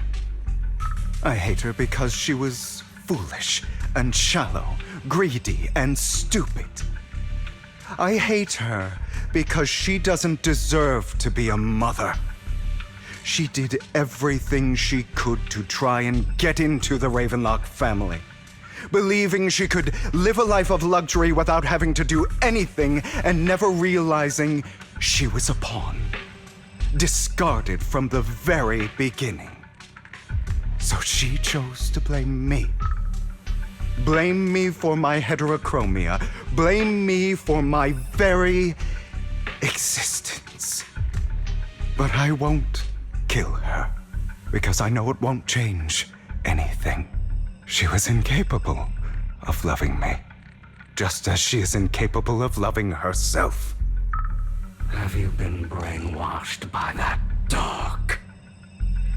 Keeping up the act of being some magnanimous and forgiving fool? Don't compare us. I've simply come to understand love or hate. I make my own choices, and they have nothing to do with anyone else. She sold you to the Ravenlock family for a huge sum of money. She used that money to start a new life without you. While she was indulging herself, you were going through hell in the Ravenlock Manor. Does it not torment you? Do you not feel the hatred? Do you not want to demand answers? Kill her. Only by killing her can you be truly free. For a long time, I thought the same way. But now, well, I want to make a different choice. Stop lying to yourself. You never had a choice. This weak-minded thinking will only lead you to failure. Like before, you'll be nothing but a worm, trampled into the dirt by those so-called elites. Do you still not get it? This is how the world is, and always has been. Hesitate and you'll be the victim. If you don't grab your knife first, you'll end up being on the other end of the blade. If you want to change anything, you must first become the one who makes the rules. Just like that woman. The only reason she could treat us that way was because we were weak. So listen to me. Find that woman, kill her, and prove to this world your strength. It's what she deserves. Why forgive them? They don't deserve it. I'm not forgiving them. Or rather, I don't care about them. They don't even matter, at least not yet. You know, perhaps the person I hate the most, the one I truly cannot forgive, has never been someone else, but rather my weak, powerless past self who could do nothing but hide inside a closet and cry. I hate myself for having neither the strength nor the courage to resist. I hate myself for begging for so-called familial love, even after being treated so terribly. I hate that despite the pain of my wounds, I still hope to receive the carrot and not the stick. And that means you, correct? So, I forgive you. I forgive myself. You'll regret this, fool. Your pretty words mean nothing. You will ultimately return here to me.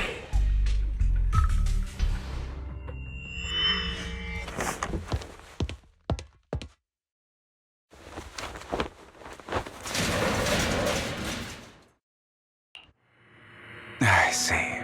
This is still an illusion. I wonder who's going to show up this time.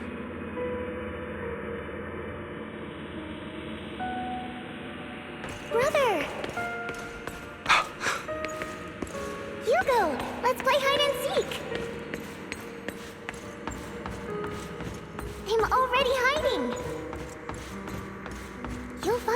right? Like you always do.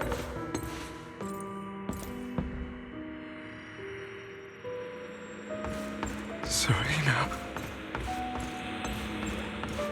You're looking in the wrong place. I found an even better hiding spot this time. Harder to find than any place you showed me.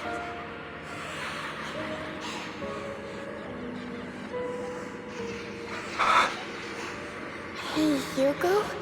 Do you ever wonder why I had to die?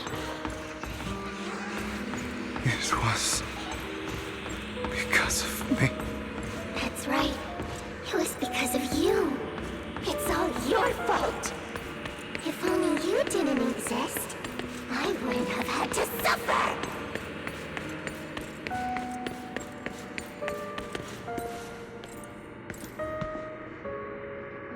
Still looking in the wrong spot. I can't believe you still haven't found me after all this time. Have you forgotten about me?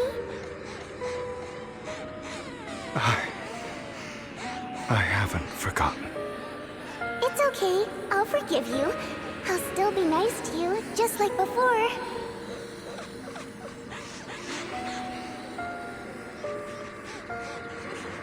I was the only one who was ever nice to you, wasn't I?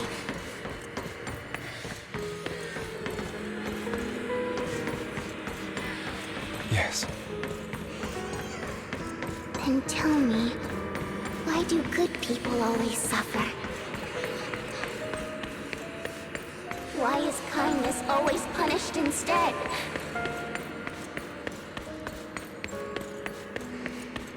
Tell me, Hugo, why?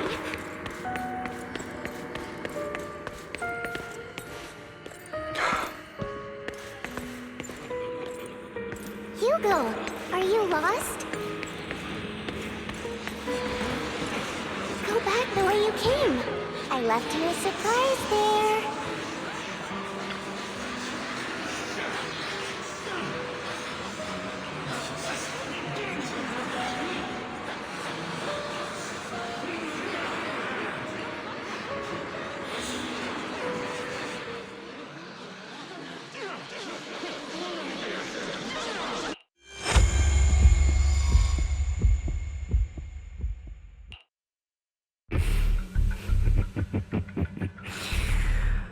I told you that you would eventually return. We meet again, my friend. I told you, I am you. The side of you that you've always tried to deny existed. Of course. I know. This time it's about Serena. Right? Yes, your half-sister. And the only child in the Ravenlock family who was kind to you. Unfortunately, it was her kindness that led to her untimely death. It was my fault. I don't like the way you blame yourself. Because that means I'm to blame as well. And I don't think I did anything wrong. Your mother sold you to the Ravenlocks. And your father, he saw your talent and wanted to use you to push the other children into competing with each other. My brothers and sisters wanted to get rid of me from the moment they first saw me.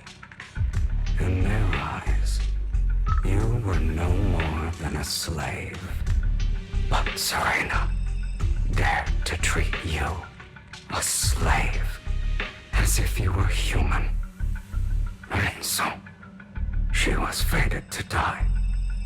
They tried to kill me many times, but I was careful, and they did not succeed. So they killed Serena, who was weaker, an easier target. and pinned everything on you. Serena died in your place. Those cruel brats thought that by reporting this to Father, they could use it to get rid of you, a rival who threatened their positions. Yet, not only did Father not blame you for the incident, he praised you for it. In this world, only the ruthless, cruel, and merciless can stand at the top. And that's exactly what you managed to live up to, no? You found a perfect opportunity thereafter to catch the ringleader of the group who framed you and almost beat him to death.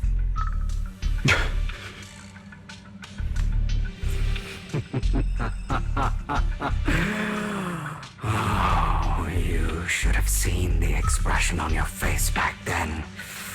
Oh, crazed and manic with utmost delight. I don't remember that.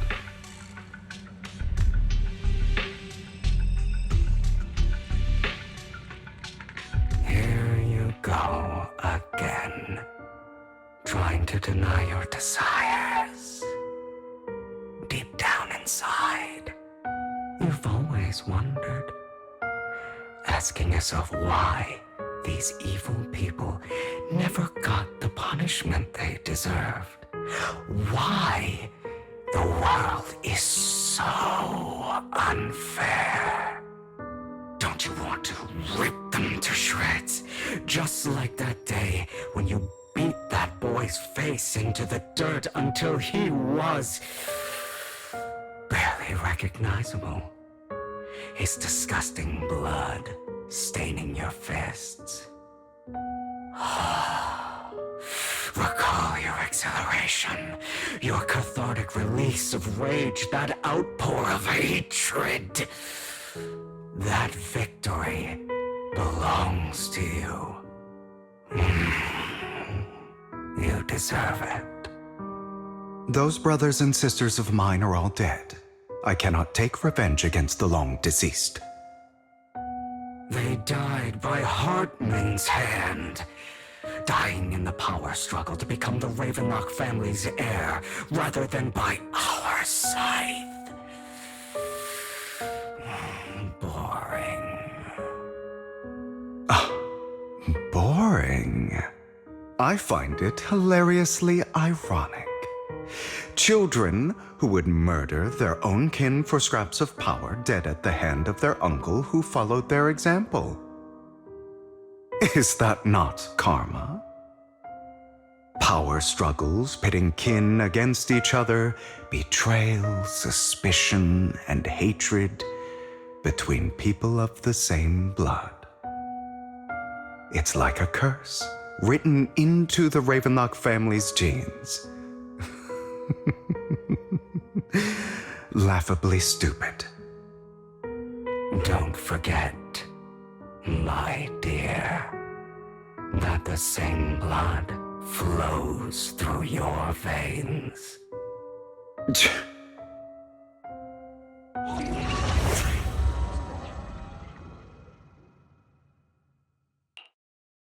That's right, my dear nephew. No matter how much you deny it, the blood of the Ravenlock family flows through your veins. Survival of the fittest. Only the strongest deserve to live. Only the strongest deserve to rule. This is the path of success that has led the Ravenlock family to victory countless times. A blessing and a curse etched into your flesh and blood. As long as you live, you'll never escape the mark of family.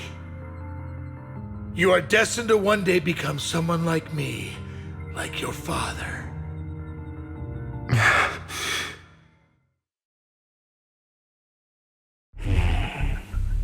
Is that fear I sense? I can see you trembling. Why does the Ravenlock bloodline terrify you so? I won't become like my father. Never. You won't become a failure like him. So relax. Our power eclipses him, and so does our ambition. So, do not deny your own desires. Do not resist your own ambition. This is the talent you were born with. The best gift fate has ever given you. Admit it. Deep within your heart lies a spark, yearning to ignite a raging inferno that will burn everything down. And I am that spark.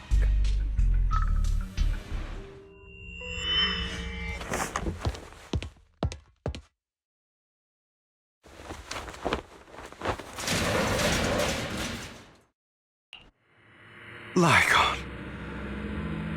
Never thought I'd be this genuinely thankful to see you.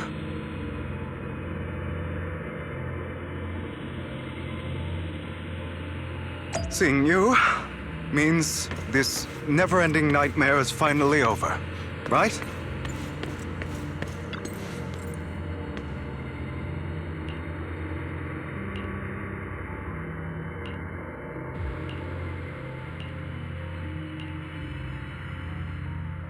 I don't want to hear something like that from you. You have no idea what that man, my father, is really like.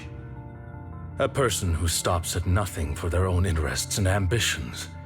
Just like what you're doing right now. And what do you think I'm doing this for?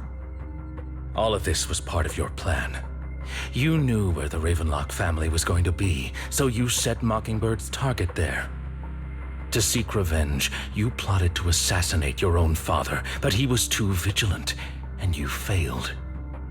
After almost being assassinated, your father was furious and locked everyone in the hall, but was unable to find the assassin. And what a coincidence that a hollow disaster just occurred in the vicinity. So he used it to eliminate all the unfamiliar faces there, turning them into victims of the hollow, an easy feat for the Ravenlock family.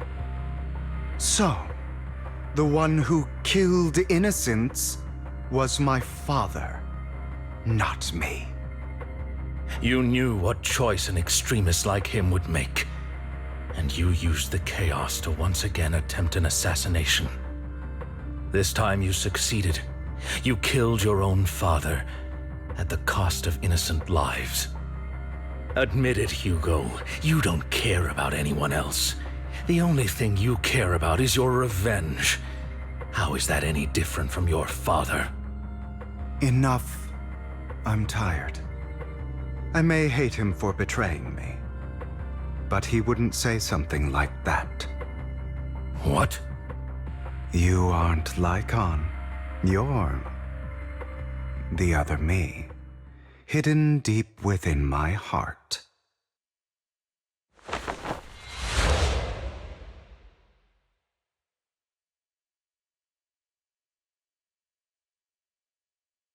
I've been waiting for you, my dear. It seems you've already grown accustomed to this place, even turning the tables on me. Just as you said, you are me, and I am you. There's no such thing as having an advantage over oneself. We are ultimately one and the same, forever inseparable. Then you should know what I want to say. When you and Lycaon split, you didn't even try to clear up the misunderstanding, didn't deny or argue against what he said. Because you realized that deep down, he was right about you. You just hadn't acted on it yet. Some people live only to bring more suffering into this world. Sometimes, murder is what brings justice back into this world. For that, I must stain these hands in blood. That's right. Just like what you said before you faked your death. Were those words really just an act? To slay the dragon, you must first become one with sharp claws, rending fangs, and strength enough to destroy anything. You know the truth better than anyone. If you hadn't hesitated and instead seized the first opportunity to kill your father, none of what followed would have happened. Innocent civilians wouldn't have died. Your partner wouldn't have lost an eye and both legs trying to save people. And Mockingbird would have never gotten to that point. You can save more people. Save good people. Save more lives than the evil ones you take. I've spent countless hours in regret over that incident. So why not submit to your true nature? You want to be the judge, jury, and executioner of this world. And you can. I wasn't responsible for Father's death. The true mastermind is my uncle, Hartman. His schemes to kill the head of the family were all so he could take control. Mockingbird was simply unlucky enough to get caught up in it. So, for a behemoth like the Ravenlock family, with its roots so deep, a single person's death, regardless of who that person is, wouldn't change anything. Of course, whether it's Tops, the Mayflower family, or even the entire world, it's actually all the same. I refuse to be dragged down by pointless hatred any longer. You foolish, stubborn idiot. Do you understand the power of hatred? Have we not come this far precisely because of it? Or are you going to follow Lycaon and Jack's twisted logic? Come on. You don't actually trust anyone? Otherwise, why would you hide this whole scheme of faking your death from them?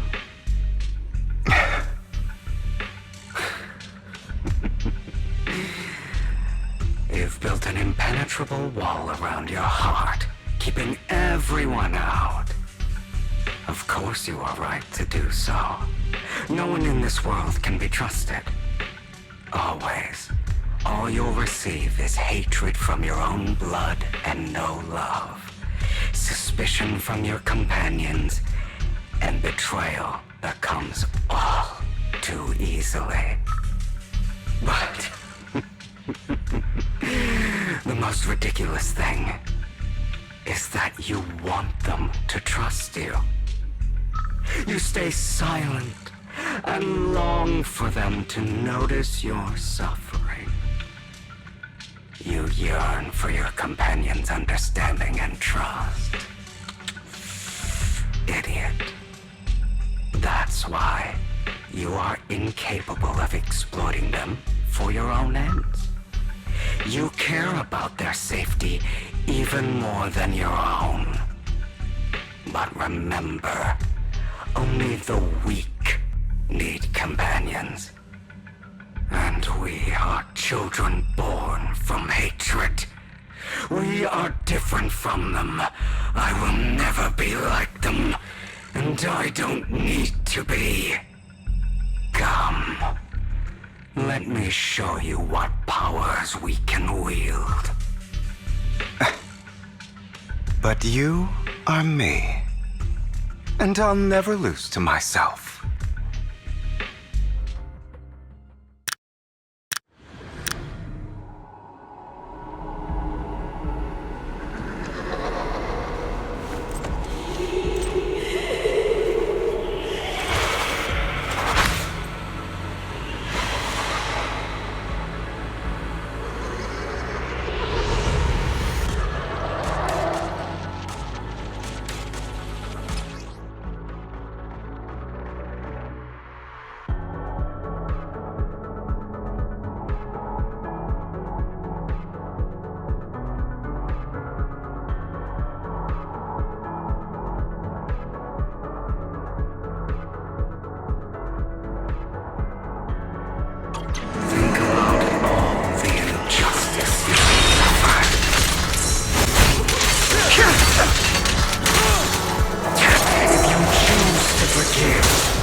real betrayal to myself.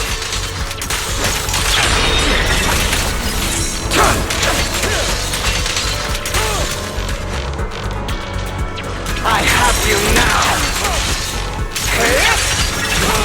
You're just afraid to admit it.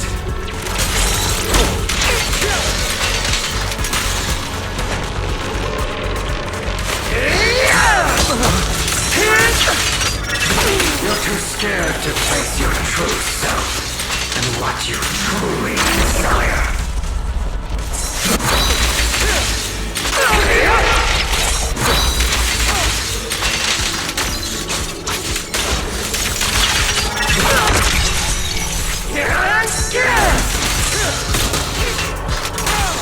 I have you now! Are you trying to kill me? You think you can just get rid of me? Without me, you are nothing. For what it's worth, thank you. Don't be afraid. You and I are inseparable. You're part of me, just as I am part of you.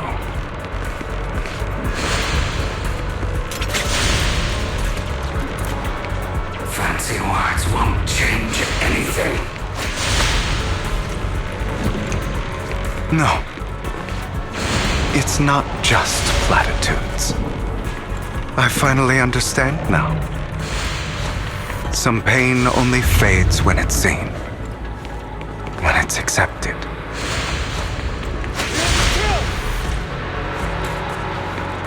So I won't fight you anymore. I won't hate myself anymore.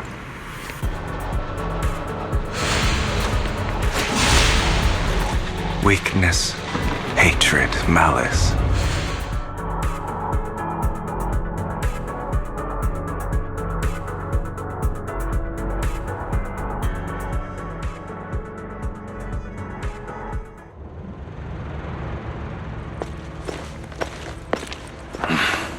Hugo, it's time.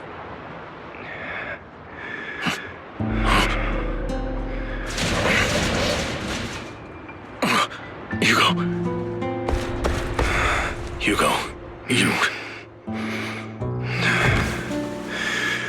Did I scare you? I made it through. I won. No praise from me, my dearest partner.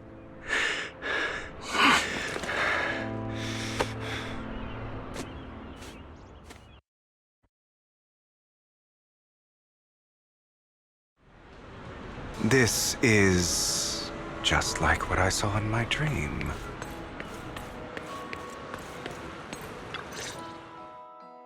Ah, my former partner. You're still as punctual as ever. Are you sure you are fully recovered? How about we fight, and I'll show you how recovered I am.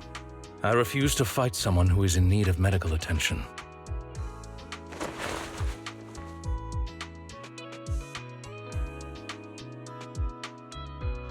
How thoughtful. I'm touched. Or perhaps is this simply part of Victoria Housekeeping's professional care? I'd rather you not starve to death.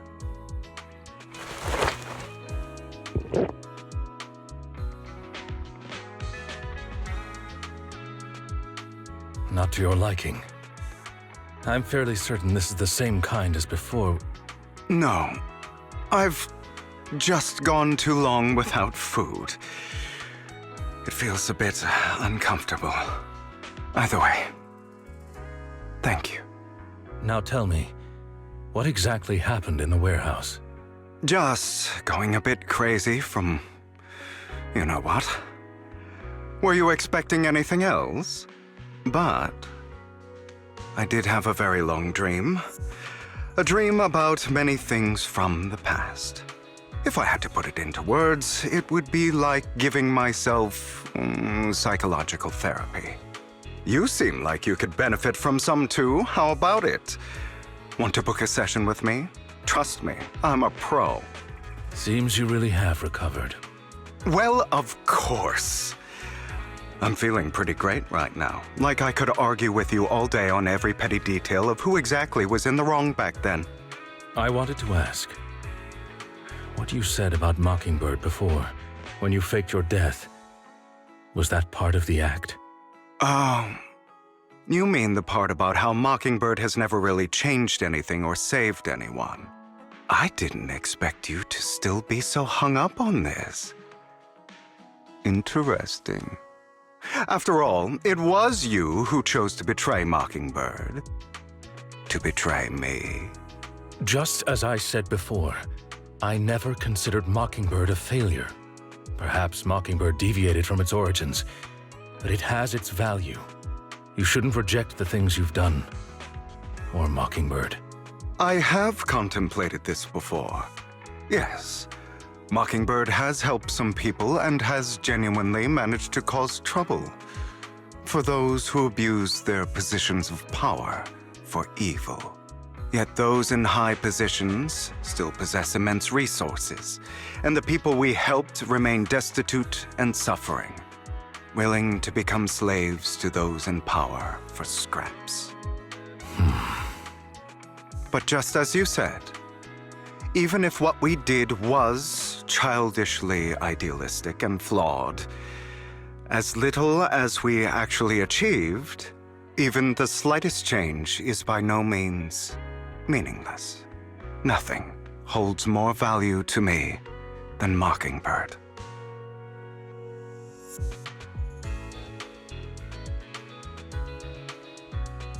All right, let's catch up later. I still have things to do and need to wrap up my plan. I thought you would rest up first. As much as I would prefer that. My dear uncle and the Exaltist fanatics likely would not give me such an opportunity. If all has gone to plan, the fish will have taken the bait already. And if everything goes very well, I'll soon have solid evidence of the Ravenlock family's crimes. Well then, thank you for your assistance, former partner. Let's part ways here. I'll go with you. Lycaon, surely you don't think that because I just recovered, I'm too weak to deal with those useless fools. Hartman's actions will disturb the safety of New Eridu. As I serve the mayor, I should intervene. Very well, whatever. Let's go. And don't slow me down.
I'm sure you've heard about the missing workers from companies under the Ravenlock family, too.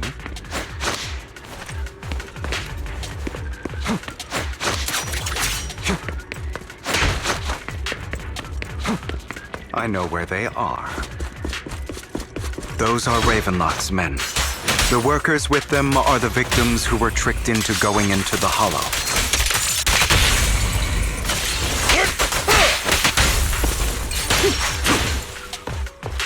Come on, let's get them out of here.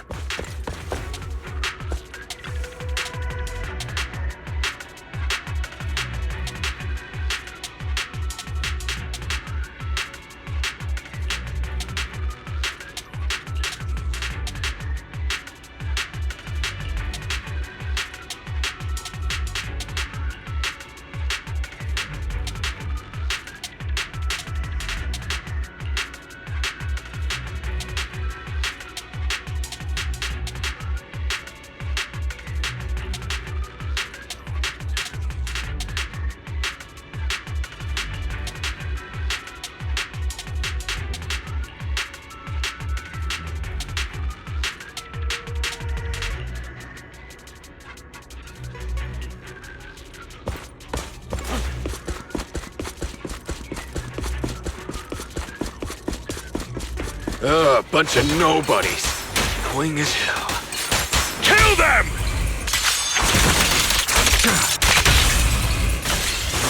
You're welcome to try. Yep.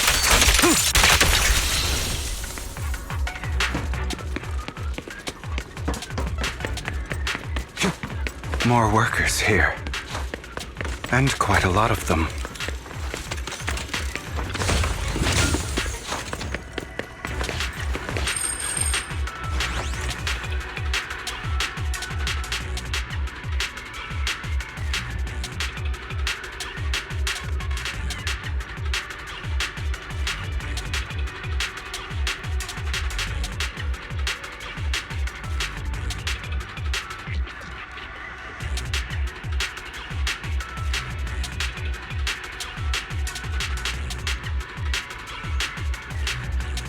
Is Hartman behind this, too?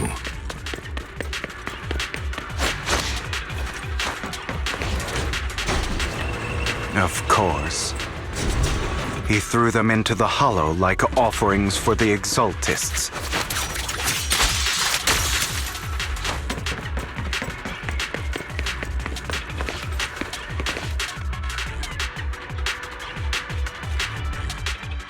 There's more over there. Let's hurry. It's different this time. Don't rush in. Let's listen in on what they're saying first. I still need more direct evidence to ensure the plan is absolutely foolproof. The compensation you promised, it's all real, right? All we have to do is follow you into the Hollow for some simple tasks, and you'll give us a huge sum of dennies.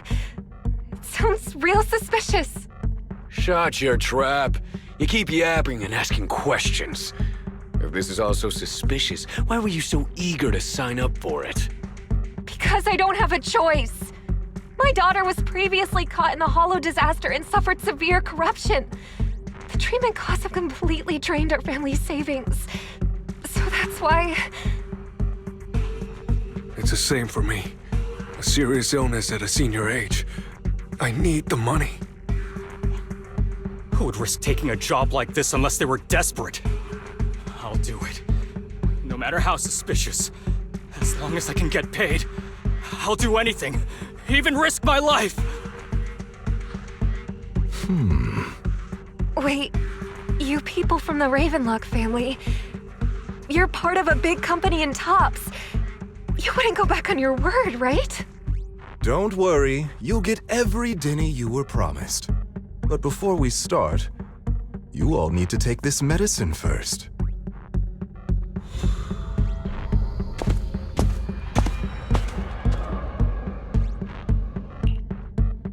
Bro, should we really be doing this already? These workers keep talking. We're wasting time like this. And the sooner they take it, the sooner it'll be over. Consider it an early release for them. say anything about having to take pills before. Look, this is good stuff, all right? It'll increase your ether aptitude. There's tons of people who'd kill for something like this. Exactly! You'll be working in the hollow for several hours. This is essential medication. You have to take it before we continue. If you refuse, then you can forget about the job. Of course, you won't receive the compensation either. Lycaon, what are you doing? Rescuing those workers, of course. There's clearly something off about those pills. We can't let them take them. Now is not the right time. As I said, we need more evidence to ensure the plan works. And as I said many years ago, you can't exploit innocence to achieve your goal. So that's how you see it. If that's not what you want me to think, then explain everything to me. All right. It's a little complicated, but simply put, these workers will be fine. Of course, it's your choice to trust me or not. But if you try to rush in, I will stop you. I trust you.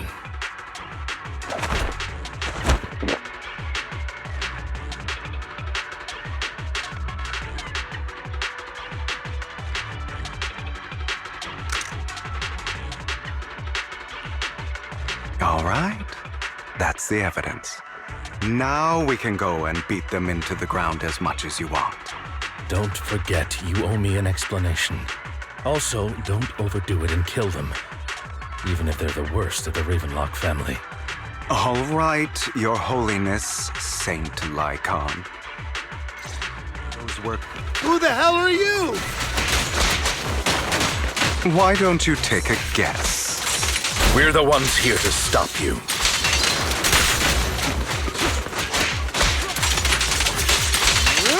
Can't remember the last time we worked this well as a team.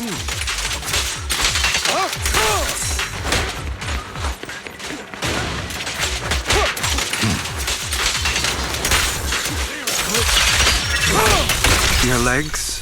How are they feeling? I'm fine.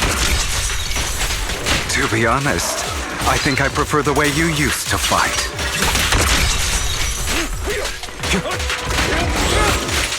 You had a lot more aggression.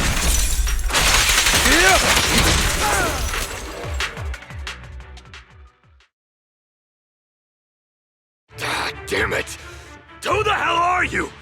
How dare you mess with the Ravenlock family? Ravenlock. Savor the name while you can, for it will soon cease to exist. What's that supposed to mean? It means exactly what I said.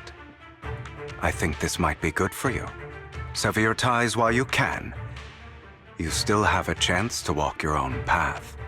The family's honor comes above all else. Is that really what you think? I saw the compassion on your face just now.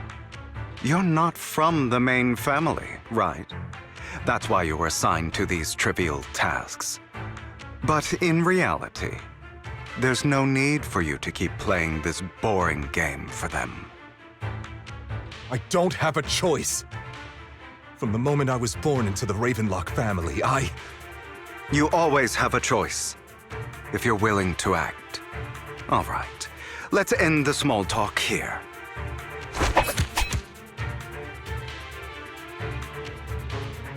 Don't worry, Lycaon. I didn't hit them too hard, just enough to keep them quiet. How's that? My acting's pretty good, right? As always, a certain someone should take some lessons from you. I'll leave the rest to you then. Okie dokie.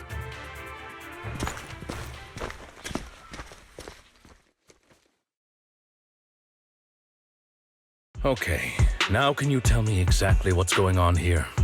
As you can see, that worker just now was actually an informant of mine. The pills were swapped out with vitamin tablets. Outside of this batch, some workers have already taken the actual substance Hartman has. But rest assured, the antidote for it is already in development. I found the best in the field to help, and with the data I collected before, we should have results soon. I wanted to ask, the reason you decided to lock yourself in a room and endure the effects of the drug, besides getting evidence, it was also to collect data on this drug in order to create an antidote, correct? It seems you're not completely beyond hope. I thought you were just being stubborn.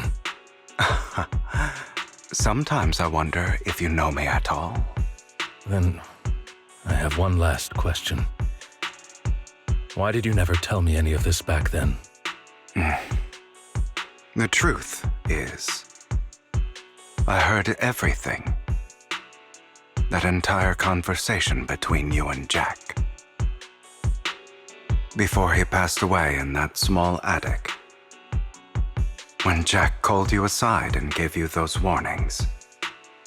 When he told me you might go down the wrong path? That's right. You never said anything. What would I even do? Scream and rage over your suspicions, or get on my knees and beg for you to trust me? You know there's no way I'd allow myself to do such a thing. Besides, back then, even I was confused about myself. Jack, he... It's all in the past. You don't need to explain anything to me.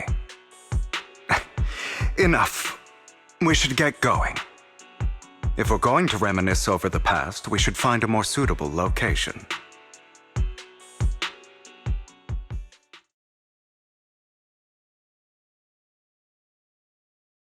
Lycaon? That incident back then.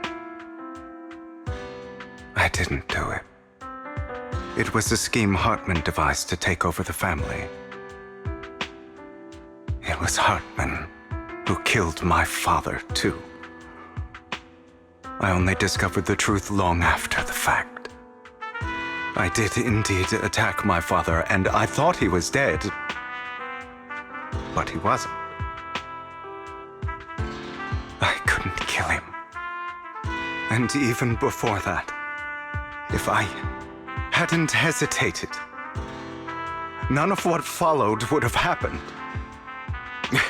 Even now, I still think they deserve death.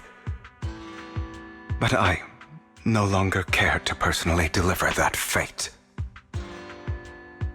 They're beneath me. And I have more important things to do. You... I know we may never agree on that point, Lycaon. I once wanted to fight against those ugly truths that defined me, but I discovered that the more I rejected them, the more painful it became. So, I could only accept that crazed, hateful, and malicious side of myself. As long as I know I will never become like my father, like Hartman, that is enough for me. You've changed. But I think that might be a good thing. Don't patronize me. You've changed a lot too, compared to before. I still disagree with Jack's words, and I won't forgive your betrayal. I will walk the path I believe is right, even if I must tread over thorns and through the mud. But I will also allow you to walk your own path, Lycaon. Should I say thank you? You're welcome. Come to think of it, we haven't talked about your legs and eye. It was just an accident, not your fault. I'm doing well now. I hope you are too. On the contrary, perhaps I should be the one apologizing. I misjudged you. I used to think you wanted power, that everything you did was for your own ambitions. I thought you wanted the power to pass judgment on all in this world like a god. I am a god. I am my own god. Or you could say that in this world, everyone is their own god. There are many things that we are powerless to change. But there are also many choices we can make. Just as I said before, I am the only one who can kill me or save me. I'm glad you think that way. Let's go. I still have one last thing to do. To witness the end of Ravenlock.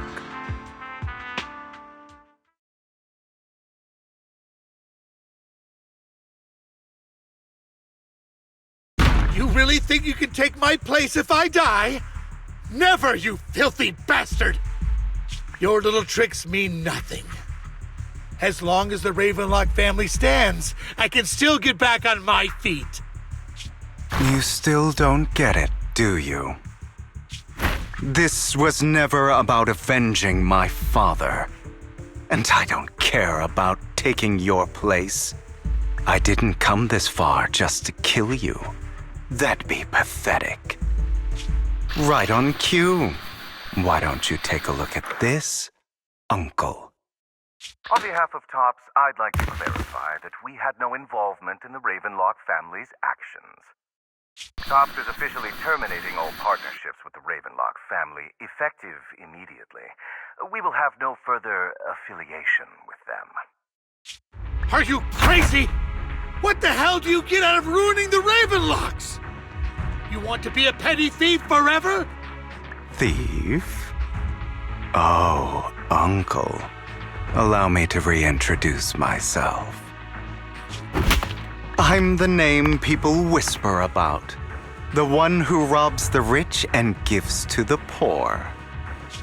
I'm the master con artist who can fool anyone, anytime. I'm the leader of Mockingbird. The one who turns every headline into my own stage. I have friends who'd catch me if I fall, partners who'd shed tears for me, and allies who always have my back. I am Hugo Vlad. You're the one who needs the Ravenlock name. I never did. You ungrateful bastard! You should have never been born. You flatter me. Same goes for you, Uncle.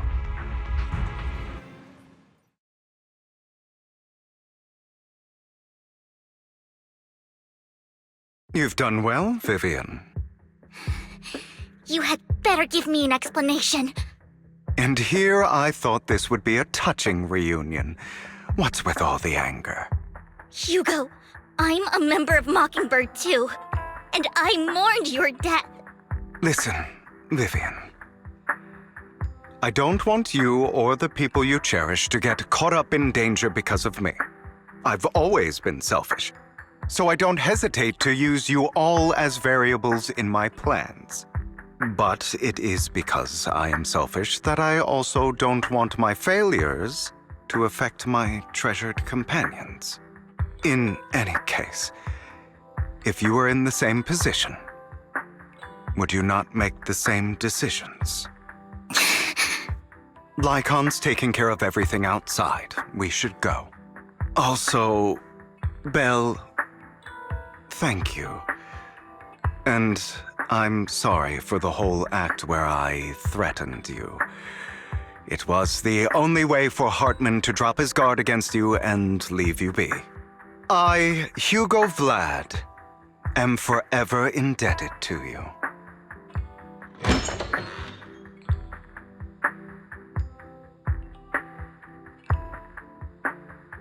Master Proxy, although it is late, there is some important intel that I must give you now. So, Lycaon, you knew about Hugo's plan to fake his death? I was simply playing along. After all, I could not determine whether Hugo's plan would pose a threat to you. You are a student of the mayor's late friend, and I am obligated to protect you. You still have that habit of finding awkward excuses when you're embarrassed. Mr. Hugo Vlad, if you have any important intelligence to share, please do so with haste. I need to return to rest before midnight.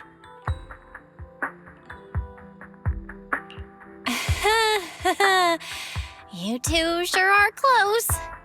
For the sake of a certain old fossil's sleep schedule, I'll keep it brief. I learned from Camille that Dina intends to embed the sacrifice core into the sacrifice. Apparently, it will make the sacrifice much stronger. Sacrifices created this way will not retain their minds and will indiscriminately attack all living beings, including their creator. So the Exaltists don't do this. It would bring them no benefit. But Dina's concoction can control people's minds. If a person takes the pill and is injected with the serum Landon left behind, the sacrifice would be under its creator's control. Although the dormant sacrifice has been destroyed, Dina found a batch of that serum her father created and wants to create new sacrifices. Never mind the sacrifice. Hartman's sacrifice core is a fake.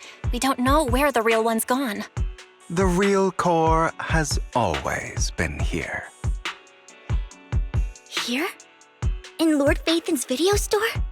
Vivian, do you remember when I suggested you give that collectible to our dear proxy? I remember. But that was just an ordinary pendant. And I've met the person who submitted it. She has absolutely no connection to the Exaltists. How about our dear proxy take out that pendant so we can take a look?